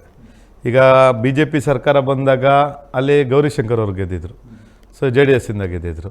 ಈಗ ನಮ್ಮ ಸರ್ಕಾರ ಬಂದಿದೆ, ಸುರೇಶ್ ಗೌಡ್ರು ಗೆದ್ದಿದ್ದಾರೆ. ಈಗ ನೋಡೋರ ಕಣ್ಣಿಗೆ ಯಾವುದೇ ಪಕ್ಷದ ಶಾಸಕರು ಏನಾಗ್ತಾರೆ, ವಿರೋಧ ಪಕ್ಷದಲ್ಲಿದ್ದಾಗ ಅಭಿವೃದ್ಧಿ ಮಾಡೋದು ಅರ್ಧಕ್ಕರ್ಧನೇ, ಆ ಒಂದು ಇಚ್ಛಾಶಕ್ತಿನೇ ಇರೋದಿಲ್ಲ. ಯಾಕೆ ಇರೋದಿಲ್ಲ ಅಂತಂದರೆ ಇವ್ರಿಗೂ ಸರ್ಕಾರದ ನಡುವೆ ಆ ಬಾಂಧವ್ಯ ಇರೋಲ್ಲ. It's common factor. ಈಗ ನಾಳೆ ನಾನೇ ಕಾಂಗ್ರೆಸ್ಸಿಂದ ಗೆದ್ದೆ, BJP ಸರ್ಕಾರ ಬಂತು ಅಂದಾಗ ಈಗ ನಾವು ಕೇಳಿದ್ದೇನೆ ಏಕಾಏಕಿ ಪಾಸ್ ಮಾಡ್ತಾರೆ, ಅವ್ರ ಪಕ್ಷೀಯರು ಏನೇನು ಬೇಕೋ ಅದನ್ನು ಇದು ಮಾಡ್ತಾ ಇರ್ತಾರೆ. ಹಾಗಾಗಿ ಇವರು ಏನು ಮಾಡ್ತಾರೆ, ನಾವೆಲ್ಲಿ ಕೆಲಸ ಮಾಡಿಸಿದ್ರೆ ಸರ್ಕಾರಕ್ಕೆ ಒಳ್ಳೆ ಕೆಲಸ ಬರುತ್ತಾ, ಹೆಸರು ಬಂದುಬಿಡುತ್ತೆ ಅಂತೇಳಿ ಇವರು ಅರ್ಧಕ್ಕರ್ಧನೇ. ಈಗ ಮೀಡಿಯಾ ಮುಂದೆ ನಿಂತ್ಕೊಂಡು ಇನ್ನೊಂದು ಕಡೆ ನಿಂತ್ಕೊಂಡು ನಮ್ಗೆ ಅದು ಬೇಕು ಇದು ಬೇಕು ಕೇಳೋದು ಬೇರೆ. ಒಂದು ಲೆಟರ್ ಬರೆದು ಅರ್ಜಿ ಬರೆದು ಮುಖ್ಯಮಂತ್ರಿಗಳನ್ನ ಭೇಟಿ ಮಾಡೋದು, ಉಸ್ತುವಾರಿ ಸಚಿವರನ್ನ ಭೇಟಿ ಮಾಡೋದು, ಅವ್ರನ್ನ ವಿಶ್ವಾಸಕ್ಕೆ ತಗೊಂಡು ಹಣ ತಂದು ಕೆಲಸ ಮಾಡಿಸೋದೇ ಬೇರೆ ಇರುತ್ತೆ. ಬಟ್ ಅವ್ರು ಹೇಳ್ತಾರೆ ನಾವು ಏನು ಕಾಂಗ್ರೆಸ್ಸೇತರ ಶಾಸಕರಿಗೆ ಅನುದಾನ ಕೊಡ್ತಾನೆ ಇಲ್ಲ ಈ ಸರ್ಕಾರ ಅಂತ ಹೇಳ್ತಾರೆ. ನೋಡಿ, ಕಾಂಗ್ರೆಸ್ಸೇತರ ಸರ್ಕಾರ ಶಾಸಕರಿಗೆ ಕೊಟ್ಟಿಲ್ಲ, ಇದೆಲ್ಲ ಅದು ಸುಳ್ಳಿನ ಆರೋಪ. ಯಾಕೆಂದರೆ ಈಗ ಈ ಗೃಹಜ್ಯೋತಿ ಏನು ಬರೀ ಕಾಂಗ್ರೆಸ್ ಜಾಗಕ್ಕೆ ಕೊಟ್ಟಿದ್ದೀವ, ಗೃಹಲಕ್ಷ್ಮಿ ಅಭಿವೃದ್ಧಿ ಕೆಲಸಗಳಿಗೆ ಅನುದಾನ ಅಭಿವೃದ್ಧಿ ಕೆಲಸಗಳಿಗೂ ಅಷ್ಟೇ. ಈಗ ಈ ವಸಂತ ನರಸಾಪುರ ಟಾರ್ ಹಾಕ್ಸಿದ್ರು, ಎಲ್ಲಿಂದ ಹಾಕ್ಸಿದ್ರು? ಈಗ ನೀರು ಬರ್ತಾ ಇದೆ, ಎಲ್ಲಿಂದ ಬಂತು? ಹಾಗಾಗಿ ಈಗ ಜಿಲ್ಲೆಯಲ್ಲಿ ಉಸ್ತುವಾರಿ ಸಚಿವರು ಯಾವುದೇ ರೀತಿಯಾದ ತಾರತಮ್ಯ ಮಾಡೋರಲ್ಲ. ಎಸ್ಪೆಷಲಿ ನಮ್ಮ ಉಸ್ತುವಾರಿ ಸಚಿವರು ಎಲ್ಲರಿಗೂ ಗೊತ್ತು, ಸಭ್ಯ ರಾಜಕಾರಣಿ, ದ್ವೇಷದ ರಾಜಕಾರಣಿ. ಬಂದಲ್ಲಿ ಹೇಳ್ತಾ ಇರುವಂಥದ್ದು ಒಂದೇ ಮಾತು, ಯಾವ ಶಾಸಕರಿಗೂ ಅನುದಾನ ಸಿಗ್ತಾ ಇಲ್ಲ. ಯಾಕಂದರೆ ಗ್ಯಾರಂಟಿಗೆ ಎಲ್ಲ ದುಡ್ಡು ಖರ್ಚಾಗ್ತಾ ಇದೆ, ಅಭಿವೃದ್ಧಿ ಕೆಲಸಗಳಿಗೆ ಅನುದಾನ ಸಿಗ್ತಾ ಇಲ್ಲ. ಅದರಲ್ಲೂ ಕಾಂಗ್ರೆಸ್ಸೇತರ ಶಾಸಕರಿಗಂತೂ ಸಿಗ್ತಾನೇ ಇಲ್ಲ. ಹೀಗಾಗಿ ನಾವು ಕಪ್ಪು ಬಾವುಟನ್ನು ತೋರಿಸ್ತೀವಿ ಅಂತೇಳಿ ಕೂಡ ಹೇಳಿಕೆಗಳನ್ನ ಕೊಟ್ಟಿದ್ರು ಅವರು. ಹೀಗಾಗಿ ಕೇಳಿದೆ ನಾನು. ಈಗ ನಾನು ಹೇಳೋದು, ಅಭಿವೃದ್ಧಿಗೆ ಹಣ ಇಲ್ಲ ಅನ್ನೋದು ಅದನ್ನೊಂದು ಮಂತ್ರ ಥರ ಮಾಡಿಕೊಂಡು ಇಡೀ ರಾಜ್ಯದಲ್ಲಿ ಎಲ್ಲ BJPಯವ್ರಿಗೂ ಬಹುಶಃ ಅವ್ರ ಹೈಕಮಾಂಡಿಂದ ಅವ್ರಿಗೆ ಏನು ಇನ್ಸ್ಟ್ರಕ್ಷನ್ಸ್ ಕೊಟ್ಟಿದ್ದಾರೆ. ಈಗ ಹಣ ಬಂದರೂ ಬಂದಿಲ್ಲ ಅಂತ ಹೇಳ್ಬೇಕು ಅಂತ. ಈಗ ನೋಡಿದವ್ರು ಯಾರು? ಅದನ್ನೇ ನಾನು ಹೇಳ್ತಾ ಇದ್ದೀನಿ. ಮೀಡಿಯಾ ಮುಂದೆ ಗಲಾಟೆ ಮಾಡೋ ಬದಲು ಈಗ ಆಯಿತು, ಈಗ ಗ್ಯಾರಂಟಿ ಯೋಜನೆಗಳಿಂದ ಹಣ ಬಂದಿಲ್ಲ ಅಂತ ಹೇಳ್ತಾರೆ ಎಲ್ಲ ವಿರೋಧ ಪಕ್ಷದವರು. ಅವ್ರವ್ರ ಕ್ಷೇತ್ರದಲ್ಲಿ ಬೇಡ ನಮಗೆ ಗೃಹಜ್ಯೋತಿ, ಗೃಹಲಕ್ಷ್ಮಿ, ಈ ಯಾವುದು 2000 ರೂಪಾಯಿ ಯಾವುದು ಬೇಡ ಅಂತೇಳಿ ಬರ್ಕೊಟ್ಬಿಡ್ಲಿ. ನಾನು ಹೇಳೋದು, ಆ ಹಣ ಅದೆಷ್ಟು ಖರ್ಚಾಗ್ತಾ ಇತ್ತು ಅದನ್ನ ಹಂಗೆ ಅನುದಾನ ತಗೊಳ್ಳಿ, ಮಾಡ್ತಾರಾ? ಸುರೇಶ್ ಗೌಡ್ರಿಂದನೇ ಶುರುವಾಗಲಿ. ಸೀದಾ ಹೋಗಿ ಉಸ್ತುವಾರಿ ಸಚಿವರಿಗೆ ಬರ್ಕೊಟ್ಟು ನಮ್ಮ ಈಗ 50,000 ಮಹಿಳೆಯರಿಗೆ 2,000 ರೂಪಾಯಿ ಬರ್ತಾ ಇದೆ, ಅದು ಬೇಡ ತಿಂಗಳಿಗೆ, ಅದೆಲ್ಲ ಹೊಟ್ಟೆ ಲೆಕ್ಕ ಹಾಕ್ಬಿಟ್ಟು ನನಗೆ ನನ್ನ ಕೈ ಕೊಟ್ಬಿಡಿ ಶಾಸಕರ ಫಂಡು, ನಾನೇ ಅಭಿವೃದ್ಧಿ ಮಾಡಿಸ್ಕೊತೀನಿ, ಟಾರ್ ಹಾಕ್ಸ್ತೀನಿ, ನೋಡೋಣ ಅದು ಆ ರೀತಿ ಒಂದು ಬರ್ಕೊಟ್ಬಿಟ್ಟು ಸರ್ಕಾರಕ್ಕೆ ಇವರು ಅದನ್ನು ಪಾಸ್ ಮಾಡಿಸ್ತಾರೋ ಬಿಡ್ತಾರೋ ಅದು ಬೇರೆ ಪ್ರಶ್ನೆ. ಅಟ್ಲೀಸ್ಟ್ ಬರ್ಕೊಡೋ ಸಾಹಸನಾರು ಮಾಡ್ತಾರ ನೋಡಬೇಕು. ಸರ್, ಈಗ ಸ್ಥಳೀಯ ಸಂಸ್ಥೆಗಳ ಚುನಾವಣೆ ಕೂಡ ಬರ್ಬೋದು ಅನ್ನುವಂಥ ಒಂದು ಮಾತಿದೆ. ZP ಇರ್ಬೋದು, TP ಇರ್ಬೋದು. ಈ ಒಂದು ಚುನಾವಣೆಗಳಿಗೆ ನೀವು ಅಂದರೆ ಕಾಂಗ್ರೆಸ್ನ ಮುಂದಿನ ಟಿಕೆಟ್ ಆಕಾಂಕ್ಷಿಯಾಗಿ, ಜೊತೆಗೆ ತುಮಕೂರು ಗ್ರಾಮಾಂತರ ಕ್ಷೇತ್ರದ ಒಂದು ರೀತಿಯ ನಾಯಕರಾಗಿ ನಿಮ್ಮ ತಯಾರಿ ಹೇಗಿರುತ್ತೆ ಅಂತ? ಇಲ್ಲ, ಈಗ ಆಯಿತು, ನನ್ನ ರೆಸ್ಟ್ ಪೀರಿಯಡ್ ಮುಗೀತು. ಓಕೆ, ಈಗ ಆಗಿದ್ದಾಯಿತು, ಹೋಗಿದ್ದೋಯ್ತು. ಒಂದು ಸಂವಿಧಾನದ ಮೇಲೆ, ಕಾನೂನು ಮೇಲೆ ಯಾರೇ ನಂಬಿಕೆ ಇಟ್ಕೊಂಡಿದ್ರು ಅವರು ಸಂವಿಧಾನ ಮತ್ತು ಕಾನೂನಿನ ಪ್ರಕ್ರಿಯೆಗಳಿಗೆ ಒಳಪಟ್ಟಾಗ ನಮಗೆಲ್ಲ ನೋವಾಯಿತು ಅಂದ್ಕೊಳೋಕ್ಕಿಂತ ಹೆಚ್ಚಾಗಿ ನಾನು ಹೇಳೋದು ಇಟ್ ವಾಸ್ ನೆಸಸರಿ ಪ್ರೋಸೆಸ್ ಅಂತ ಅಂದ್ಕೊಳೋಣ. ಈಗ ಅದನ್ನು ಈಚೆ ಬರೋದಕ್ಕೆ ಏನು ಮಾಡಬೇಕು ಅನ್ನೋ ಕಾನೂನು ಹೋರಾಟ ನಾನು ಮಾಡ್ತಾಯಿದ್ದೀನಿ. ಸೊ ನಾವು ಮೈ ಹಾಲಿಡೇ ಪೀರಿಯಡ್ ಈಸ್ ಓವರ್ ಅಂತ ಅಂದ್ಕೊಂಡಿದ್ದೀನಿ. ಸೊ ಈಗ ಇಮಿಡಿಯೇಟಾಗಿ ನಾನು ಒಂದು ಸತಿ ಸಾಹೇಬ್ರನ್ನ ಭೇಟಿ ಮಾಡಿ ನಮ್ಮ ಕ್ಷೇತ್ರದಲ್ಲಿ ಈಗ ಅಲ್ಲಲ್ಲೇ ಏನು ತಾಲೂಕ್ ಪಂಚಾಯತಿ, ಗ್ರಾಮ ಪಂಚಾಯತಿ, ಜಿಲ್ಲಾ ಪಂಚಾಯತಿನೂ ಆಗುತ್ತೆ ಅಂತ ಹೇಳ್ತಾ ಇದ್ದಾರೆ. ಸೊ ನೋಡೋಣ, ಈಗ ನನ್ನ ಬೆಂಬಲಿಗರಿಗೆ, ನನಗೆ ಬೇಕಾದವ್ರಿಗೆ ಸ್ವಲ್ಪ ಹೆಚ್ಚಿನ ಜನಕ್ಕೆ ಒಂಚೂರು ಟಿಕೆಟ್ ಕೊಡಿಸೋದು ರೀತಿ, ಗೆಲ್ಲಿಸೋ ರೀತಿ ಮಾಡಿದ್ರೆ ಮುಂದೆ ನನಗೂ ಅಣವಾಗುತ್ತೆ, ಹೆಲ್ಪ್ ಆಗುತ್ತೆ ಅನ್ನೋ ಒಂದು ದೃಷ್ಟಿಕೋನದಲ್ಲಿದೆ. ಅತಿ ಶೀಘ್ರವಾಗಿ ಶುರು ಮಾಡಬೇಕು ಅಂತ ಇದ್ದೀನಿ. ಸೊ ಹಾಗಾಗಿ ಇನ್ನು I will start my visit, regular visit. ಆದರೆ ನಿಮಗೆ ಮುಂದಿನ ಗುರಿ ಏನು ಅಂತ ಸರ್? ಬರೀ MLA ಆಗುವಂಥದ್ದು ಅಥವಾ ರಾಜಕೀಯ ದೃಷ್ಟಿಯಲ್ಲಿ ಏನಿದೆ ಸರ್ ಗುರಿ ಅಂತ? ಈಗ ನಾನು ಹೇಳ್ದೆ ಅಲ್ಲ, ಈಗ ಇದು ನಮ್ಮ ಜಿಲ್ಲೆ, ನಮ್ಮ ತಾಲೂಕು, ಇಲ್ಲಿ ಜನಕ್ಕೆ ಎಷ್ಟಾಗುತ್ತೋ ಅಷ್ಟು ಏನಾದ್ರು ಒಂದು ನಮ್ಮಿಂದ ಒಂದು ಸಹಾಯ ಮಾಡಬೇಕು, ಒಂದು ಪ್ರೋತ್ಸಾಹ ಸಿಗಬೇಕು ಅನ್ನೋದು ಒಂದಿದೆ. ಅತಿ ಶೀಘ್ರವಾಗಿ ಒಂದು FPO ಮಾಡ್ತಾಯಿದ್ದೀನಿ, ಒಂದು ರೆಡಿ ಮಾಡಿ ಇಟ್ಟಿದ್ದೀನಿ. ಸೊ ಇನ್ನೇನು ಆಫೀಸೆಲ್ಲ ರೆಡಿ ಆಗ್ತಾಯಿದೆ. ನಿಮಗೂ ಎಲ್ಲ ಮಾಧ್ಯಮ ಮಿತ್ರರಿಗೂ ನಿಮ್ಮ ಚಾನಲಿಂದನೇ ಬೇಕಾದ್ರೆ, ಯಾಕಂದರೆ you have brought me once again first time ಬಂದಿರೋದ್ರಿಂದ. ಸೊ ನಿಮ್ಮಿಂದನೂ ಒಂದು ಇದು ಮಾಡ್ತೀನಿ, ಒಂದು FPO ಮಾಡಬೇಕು ಅಂತ ಇದ್ದೀನಿ. ಸೊ ರಾಜಕಾರಣನೂ ಮಾಡ್ತೀನಿ. ಈಗ ಯಾಕೆ ರಾಜಕಾರಣ ಮಾಡಬಾರ್ದು? ರಾಜಕಾರಣ ಅಂದರೆ ಏನು? ಆ್ಯಕ್ಚುಲಿ ಜನಕ್ಕೆ ಸೇವೆ ಮಾಡೋದು, ಅದೇ ಗುರಿ ಇದ್ದಾಗ ರಾಜಕಾರಣ ಮಾಡ್ತಾ ಇರೋದು. ಸರ್, ಈಗ ನೀವೇ ಹೇಳ್ತಾ ಇದ್ರಿ 2 ಆನೆಗಳು ಗುದ್ದಾಡುವಂಥ ಸನ್ನಿವೇಶ ತುಮಕೂರು ಗ್ರಾಮಾಂತರದಲ್ಲಿದೆ. ಅಲ್ಲಿ ಹೋಗಿ ಇನ್ನೊಬ್ರು ಗುದ್ದಾಡಲಿಕ್ಕೆ ಅಥವಾ ಅಲ್ಲಿ ನಾನು ಒಬ್ಬ ಅಭ್ಯರ್ಥಿ, ನಾನೊಬ್ಬ ಫೈಟರ್ ಅಂತೇಳಿ ಅಲ್ಲಿ ಹೋಗಬೇಕು ಅಂದರೆ ಅವರಿಗೂ ಕೂಡ ಒಂದು ಆರ್ಥಿಕವಾದಂಥ ಒಂದು ಇದಿರಬೇಕಾಗುತ್ತೆ. ಹಾಗಿದ್ರೆ ಇದು FT ಶ್ರೀನಿವಾಸ್ ಅವರು ಏನು ಕೆಲಸ ಮಾಡ್ತಾರೆ, ಏನು ಅವರು ಉದ್ಯಮ ಅನ್ನುವಂಥದ್ದು ಕೂಡ ಸಾಕಷ್ಟು ಚರ್ಚೆ ಆಗುತ್ತೆ. ಈಗ I am A retired builder ಅಂತ ಹೇಳ್ಬೋದು. ಓಕೆ, ನಾನು ಕಳೆದ 2020 ಕೋವಿಡ್ ಸಂದರ್ಭದಲ್ಲೇ ನನ್ನ ಬಿಸ್ನೆಸ್ನ ಆಲ್ಮೋಸ್ಟ್ ನಿಲ್ಲಿಸಿದ್ದೀನಿ. ಹಿಂದೆ ನಾನು ಬಿಲ್ಡರ್ ಆಗಿದ್ದೆ. ಆ್ಯಕ್ಚುಲಿ ಮಹಾರಾಜ ಡೆವಲಪರ್ಸ್ ಅಂತೇಳಿ ಬೆಂಗಳೂರಿನಲ್ಲಿ ಸಕ್ರಿಯವಾಗಿ ಸುಮಾರು ಪ್ರಾಜೆಕ್ಟ್ಸ್ ಮಾಡಿದ್ದೀವಿ ನಾವು. ಸೊ ಈಗ ಆ್ಯಕ್ಚುಲಿ ತುಂಬ ಬೇಗ ನಾನು ಕೆಲಸಕ್ಕೋಸ್ಕರ ಶುರು ಮಾಡಿದ್ರಿಂದ ಆಲ್ಮೋಸ್ಟ್ ರಿಟೈರ್ಡ್ ಆಗಿಬಿಟ್ಟಿದ್ದೀನಿ. ಈಗೇನು ಸಾಕಷ್ಟು ನನಗೆ ಅತಿಯಾಗಿ ಹಣ ಸಂಪಾದನೆ ಮಾಡ್ತಾ ಇರಬೇಕು ಅನ್ನೋ ಉದ್ದೇಶ ಇಲ್ಲದೆ ಇರೋದ್ರಿಂದ ಸಾಕು, ನನಗೆ ನನಗೆ ಎಷ್ಟು ಬೇಕೋ ಅಷ್ಟು ದೇವ್ರು ಕೊಟ್ಟಿದ್ದಾನೆ. ಸೊ ರಾಜಕಾರಣ ಮಾಡೋಣ, ಇನ್ನು ಹಣ ಸಂಪಾದನೆ ಮಾಡೋದು ಬೇಡ ಅಂಥೇಳಿ ಇದು ಮಾಡಿರೋದು. So you can call me retired builder. Okay sir, ಈಗ ನೀವು ಹೇಳಿದಾಗೆ ತುಮಕೂರು ಗ್ರಾಮಾಂತರ ಕ್ಷೇತ್ರ ನಿಮ್ಮ ಪೊಟೆನ್ಷಿಯಲ್ ಕ್ಷೇತ್ರ, ನಿಮ್ಮದೇ ಏನು ನೀವು ಹುಟ್ಟು ಬೆಳೆದಿರುವಂಥ ಕ್ಷೇತ್ರ ಆಗಿರೋದ್ರಿಂದ ಆ ಕ್ಷೇತ್ರದ ಮೇಲೆ ನಿಮ್ಗೆ ಒಲವಿದೆ, ಅಲ್ಲೇ ರಾಜಕಾರಣ ಮಾಡಬೇಕು ಅನ್ನುವಂಥ ಆಸೆ ಕೂಡ ಇದೆ. ಅದನ್ನು ಬಿಟ್ಟು ಈಗ ನೀವೇ ಹೇಳ್ದಂಗೆ 6-7 ಕ್ಷೇತ್ರಗಳು 7 ಕ್ಷೇತ್ರ ನಾವು ಗೆದ್ದಿದ್ದೀವಿ, ಇನ್ನೂ ಉಳಿದಂಗೆ 4 ಕ್ಷೇತ್ರಗಳಲ್ಲಿ ಇಲ್ಲ, ಖಾಲಿ ಇದೆ, ಅಲ್ಲೂ ಕೂಡ ಅಕೊಮಡೇಟ್ ಆಗೋಂಥ ಸಾಧ್ಯತೆ ಇದೆ ಅಂತೇಳಿ. ತುಮಕೂರು ಗ್ರಾಮಾಂತರ ಕ್ಷೇತ್ರವನ್ನು ಬಿಟ್ಟರೆ ಇನ್ನು ಯಾವ ಕ್ಷೇತ್ರದ ಮೇಲೆ ನಿಮ್ಮ ಕಣ್ಣಿದೆ ಅಂತ? ಈಗ ನಾನು ಹೇಳೋದು ಕಣ್ಣು ಏನಿಲ್ಲ. ಈಗ ನಾನು ಹೇಳೋದ್ನೆಲ್ಲ ಈಗ I am ready to face the election. ನನಗೆ ಒಂದು ನಂಬಿಕೆ ಇದೆ, ಈ ಜಿಲ್ಲೆ ಜನದ ನಾಡಿ ಬಿಡ್ತಾ ನನಗೆ ಗೊತ್ತಿದೆ. ಈಗ ಆಯಿತು, ಬಿಡಪ್ಪ ಗ್ರಾಮಾಂತರ ಬೇಡ, ನಗರಕ್ಕೆ ಬಾ ಅಂತಾರೆ, ನಗರಕ್ಕೂ ರೆಡಿ ಇದ್ದೀನಿ. ಚಿಕ್ಕನಾಯಕನಹಳ್ಳಿಗೆ ಹೋಗೋ, ಚಿಕ್ಕನಾಯಕನಹಳ್ಳಿಗೂ ರೆಡಿ ಇದ್ದೀನಿ. ಆಯಿತಾ?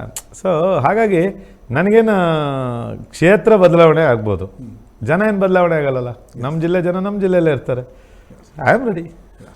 ಸರ್, ಈಗ ಓಕೆ, ಕಳೆದ ಬಾರಿ ನೀವು ಇಷ್ಟೆಲ್ಲ ಸಿದ್ಧತೆಗಳನ್ನ ಮಾಡ್ಕೊಂಡ್ರಿ, ಜನರ ಜೊತೆ ಒಡನಾಟವನ್ನು ಇಟ್ಕೊಂಡ್ರಿ, ಜನ ಮೆಚ್ಚುಗೆಯನ್ನು ಕೂಡ ಗಳಿಸಿದ್ರಿ. ಆದರೆ ಕೊನೆಯ ಕ್ಷಣದಲ್ಲಿ ನನಗೆ ಹುಷಾರಿಲ್ಲ ಅಥವಾ ನನಗೆ ಆರೋಗ್ಯದ ಸಮಸ್ಯೆ ಇದೆ, ಈ ಕಾರಣದಿಂದಾಗಿ ನನಗೆ ಟಿಕೆಟ್ ಬೇಡ ಅನ್ನುವಂಥ ರೀತಿಯಲ್ಲಿ ನೀವೇ ಪ್ರಕಟಣೆಯನ್ನು ಹೊರಡಿಸಿದ್ರಿ. ಮುಂದಿನ ಸರಿ ಕೂಡ ಇದೇ ರೀತಿ ಆಗಲ್ಲ ಅನ್ನುವಂಥದ್ದು ಏನು ಗ್ಯಾರಂಟಿ ಅಂತ? ಈಗ ನೋಡಿ, ನಡೆಯೋ ಕಾಲು ಒಂದು ಸತಿ ಎಡುತ್ತೆ. ಹಾಗಂತ ಹೇಳಿ ನಾವು ಕಾಲನ್ನು ಕಟ್ ಮಾಡೋಕ್ಕಾಗಲ್ಲ, ನಡೆಯೋದು ಬಿಡೋಕ್ಕೂ ಆಗಲ್ಲ. ಹಾಗಾಗಿ ಒಂದು ಸತಿ ಏನೋ ಅಚಾನಕ್ಕಾಗಿ ಏನೋ ತೊಂದರೆ ಆಯಿತು, ಸಡನ್ನಾಗಿ ಆಯಿತು. ಮತ್ತು ನಾನು ಕ್ಷೇತ್ರಕ್ಕೆ ಬಂದಿದ್ದು ಭಾಳ ಶಾರ್ಟ್ ಪೀರಿಯಡಲ್ಲಿ ಬಂದಿದ್ದೆ. ಭಾರತ್ ಜೋಡೋ ಟೈಮಲ್ಲಿ, ಆಗಸ್ಟ್ ಸೆಪ್ಟೆಂಬರ್ ಟೈಮಲ್ಲಿ ಬಂದವನು. ಸೊ ಮಾರ್ಚಲ್ಲಿ ಚುನಾವಣೆ ಇತ್ತು. ಕೇವಲ ಒಂದು 4-5 ತಿಂಗಳಲ್ಲಿ ರೆಡಿ ಮಾಡೋದಾಗಿತ್ತು. ಈಗ ಆ ರೀತಿ ಏನೋ, ಅದೇ ನಾನು ಹೇಳೋದ್ನಲ್ಲ, ಈಗ ಮುಂದೆ ಏನೋ ಆಗುತ್ತೆ, ಏನೋ ಹೋಗುತ್ತೆ. ಈಗ ಇವತ್ತಿನ ಜೀವನ ಶೈಲಿ ನೋಡಿದ್ರೆ ನಾಳೆ ಯಾರ್ದು ಏನು ಅನ್ನೋದು ಯಾರಿಗೂ ಗೊತ್ತಿಲ್ಲ. ಸೊ ಹಾಗಾಗಿ ಒಂದು ಪಾಸಿಟಿವ್ ಆಗಿ ಥಿಂಕ್ ಮಾಡ್ಕೊಂಡು ಹೋಗೋದಾದರೆ ಎಸ್, ಐ ವಿಲ್ ಕಂಟೆಸ್ಟ್ ಅನ್ನೋದೇ ಸತ್ಯ. ಸೊ ಆ ನಿಟ್ಟಲ್ಲಿ ಈಗ 2 ವರ್ಷದಿಂದ ಕೆಲಸ ಮಾಡ್ಕೊಂಬಂದಿದ್ದೀನಿ. ಇನ್ನೊಂದು 2 ವರ್ಷ ಕೆಲಸ ಆಗುತ್ತೆ. ಬಹುಶಃ ಇನ್ನೊಂದು ವರ್ಷ, 1.5 ವರ್ಷ ದಾಟ್ತಿದ್ದಂಗೆ ಎಲೆಕ್ಷನ್ ಫೀವರ್ ಸ್ಟಾರ್ಟ್ ಆಗುತ್ತೆ. ಸೊ ಈಗ ಕೆಲವರು ನೀವು ಅಬ್ಸರ್ವ್ ಮಾಡಿದ್ದೀರೇನೋ, ಎಲ್ಲೋ ಇರ್ತಾರೆ, ಯಾರ ಕೈಗೋ ದುಡ್ಡು ಕೊಡ್ತಾರೆ, ಒಂದು 4 ಫ್ಲೆಕ್ಸ್ ಹಾಕ್ತಾರೆ, ಗಣಪತಿ ಹಬ್ಬ ಶುಭಾಶಯ ಅಂತ ಬೋರ್ಡ್ ಹಾಕ್ತಾರೆ. ಅವ್ರು ಯಾರು ನೋಡಿಲ್ಲ, ಅವರು ಎಲ್ಲಿದ್ದಾರೆ ಗೊತ್ತಿಲ್ಲ, ಏನೂ ಗೊತ್ತಿಲ್ಲ. ಸುಮಾರು ಜನ ಇದ್ದಾರೆ ರಾಜಕಾರಣದಲ್ಲಿ. ಅದೊಂದು ಫ್ಲೆಕ್ಸ್ ರಾಜಕಾರಣ. ಈಗ ಆ ಫ್ಲೆಕ್ಸ್ ರಾಜಕಾರಣ ಹೊರತುಪಡಿಸಿ ನಾವು ಡೈರೆಕ್ಟ್ ರಾಜಕಾರಣದಲ್ಲಿ ಇದ್ದೀವಲ್ಲ, ಗ್ರಾಸ್ ರೂಟ್ ಲೆವೆಲಲ್ಲಿ. ಹಾಗಾಗಿ ಮತ್ತೇನೂ ಆಗೋದಿಲ್ಲ. 100ಕ್ಕೆ 100 ಭಾಗ ಕಂಟೆಸ್ಟ್ ಮಾಡೋದಂತೂ 100%. ಆದರೆ ಯಾವುದೇ ಕ್ಷೇತ್ರ ಇರಲಿ ಸರ್, ಈಗ ಸೇವಕರು ಅಥವಾ ಜನನಾಯಕರು ಅಂತೇಳಿ ಗುರುಸ್ಕೊಳ್ಳುವಂಥವ್ರು ಬೇರೆ, ಎಲೆಕ್ಷನ್ ಬಂದಾಗ ಮುಂಚೂಣಿಗೆ ಬರುವಂಥವ್ರು ಕೆಲವರು ಬೇರೆ. ಆದರೆ ಯಾಕಂದರೆ ನಾವು ಭಾಳ ಎಲೆಕ್ಷನ್ಗಳನ್ನ ನೋಡಿದ್ದೀವಿ. ಈ ರೀತಿಯಾಗಿ ಎಲೆಕ್ಷನ್ ಬಂದಾಗ ಬಂದು ಹೋಗುವಂಥವ್ರು ಬೇರೆ, ಜನರ ಮಧ್ಯದಲ್ಲೇ ನಿಂತು ಗೆಲ್ಲಿ ಸೋಲ್ಲಿ ನಾವು ನಿಮ್ಮ ಜೊತೆಗೆ ಇರ್ತೀನಿ ಅಂತ ಹೇಳುವಂಥವ್ರು ಬೇರೆ. ನೀವು ಈಗ 2 ವರ್ಷದಿಂದ ನಡ್ಸ್ಕೊಂಡು ಬಂತಿದ್ದೀರ, ಇದನ್ನು ಮತ್ತೆ ಮುಂದುವರಿಸ್ತೀನಿ ಅಂತ ಹೇಳ್ತಾ ಇದ್ರು. ಆದರೆ ಕಳೆದ ಬಾರಿ ಏನಾಯಿತು, ನಿಜವಾಗಿಯೂ ಆರೋಗ್ಯದ ಸಮಸ್ಯೆ ಇತ್ತ ಅಥವಾ ಆ ಮಾತನ್ನು ಹೇಳಿ ಅಂತೇಳಿ ಬೇರೆ ಎಲ್ಲರಿಂದಾದರೂ ನಿಮಗೆ ಒತ್ತಡ ಬಂತ ಅಂತ? ಇಲ್ಲ, ಈಗ ಒತ್ತಡ, ಇನ್ನೊಂದು ಹೇಳು ಮಾಡು ಅನ್ನೋದೆಲ್ಲ ಆ್ಯಕ್ಚುಲಿ ಈಗ ಇಟ್ಸ್ ಆಂಟಿಸಿಪೇಷನ್ ಅಂತ ಹೇಳ್ಬೋದು. ಈಗ ಆ ಅನಿಸಿಕೆ ನಿಮ್ಗೆ ಅನಿಸ್ಬೋದು. ಈಗ ಕಾರಣ, ನಿಜವಾದ ಕಾರಣ ಯಾರಿಗೆ ಗೊತ್ತಿರುತ್ತೆ? ನನಗೆ ಗೊತ್ತಿರುತ್ತೆ. ಬೇಸಿಕಲಿ ನಂದು L4 L5ನಲ್ಲಿ ಪ್ರಾಬ್ಲಮ್ ಇರೋದು ಹೌದು. Okay, so it was A long pending ಇದು. ಆ ಟೈಮಲ್ಲಿ ನಾನು ಓಡಾಟ ಮಾಡಬೇಕಾದ್ರೆ ಸ್ವಲ್ಪ ಈಗೇನು ಎಚ್ಚರಿಕೆ ತಗೊಂಡು ಮಾಡ್ತಾಯಿದ್ದೀನಿ, ಆಗ ಮಾಡಲಿಲ್ಲ ಆ್ಯಕ್ಚುಲಿ. ಹಾಗಾಗಿ ಸ್ವಲ್ಪ ಪ್ರಾಬ್ಲಮ್ ಜಾಸ್ತಿ ಆಗಿತ್ತು ಅಷ್ಟೇ. ಓಕೆ ಸರ್, ಹಾಗಿದ್ರೆ ಮುಂದೆ ಇವತ್ತಿನಿಂದಲೇ ನಿಮ್ಮ ಏನು ಜನಸೇವೆ ಮುಂದುವರಿಯುತ್ತೆ ಅಂತ ಹೇಳ್ತೀವಿ? ಖಂಡಿತ ಮುಂದುವರಿಯುತ್ತೆ. ಅತಿ ಶೀಘ್ರವಾಗಿ ಒಂದು FPO ಮಾಡ್ತೀನಿ. ಇನ್ನು ಎಲ್ಲ ನಮ್ಮ ತಾಲೂಕಿಂದ ಶುರು ಮಾಡೋಣ ಅಂತಿದ್ದೀವಿ. ನಾವು ರೈತರಿಗೆ ಸಹಾಯ ಮಾಡೋ ಥರ ಒಂದು ಯೋಜನೆ ತಗೊಬಂದು, ಅದು ಪಕ್ಷದಿಂದ ಏನಿಲ್ಲ, ಅದು ವೈಯಕ್ತಿಕವಾಗಿ ಮಾಡೋಣ ಅಂತ ಒಂದು ಆಸೆನಲ್ಲಿದೆ. ಎಸ್ ಸರ್, ಧನ್ಯವಾದ ಸರ್. ಸಾಕಷ್ಟು ವಿಚಾರಗಳ ಬಗ್ಗೆ ಮಾತನಾಡಿದ್ರಿ, ಜೊತೆಗೆ ನಿಮ್ಮ ವೈಯಕ್ತಿಕ ಮತ್ತು ರಾಜಕಾರಣ ಎಲ್ಲವನ್ನು ಕೂಡ ನಮ್ಮ ಮುಂದೆ ಸವಿಸ್ತಾರವಾಗಿ ಬಿಚ್ಚಿಟ್ಟಿದ್ದೀರಿ. ಧನ್ಯವಾದ ಸರ್. ನಿಮಗೂ ಅಷ್ಟೇ. ಆ್ಯಕ್ಚುಲಿ ನಾನು ರೆಸ್ಟ್ ಪೀರಿಯಡಲ್ಲಿದ್ದೆ, ಸೊ ಆದರೂ ನೀವು ಮಾತಾಡಿಸಿದ್ದು ಎಷ್ಟೋ ಒಂದು ಕಡೆ ಆ್ಯಕ್ಚುಲಿ ಇದನ್ನು ನೋಡಿದಂಥ ನಮ್ಮ ಕಾರ್ಯಕರ್ತರು, ನನ್ನ ಪ್ರೀತಿ ಮಾಡೋ ಜನಕ್ಕೆ ಎಲ್ಲ ಒಂದು ಅವ್ರಿಗೂ ಒಂದು ನಿರಾಳ ಆಗುತ್ತೆ ಅಂತ ಅನಿಸುತ್ತೆ. ನಿಮ್ಮಿಂದನೂ ಸಹಾಯ ಆಗಿದೆ. Thank you. ಧನ್ಯವಾದ. ಎಸ್, ಇದಾಗಿತ್ತು ಇವತ್ತಿನ ವಿಶೇಷ.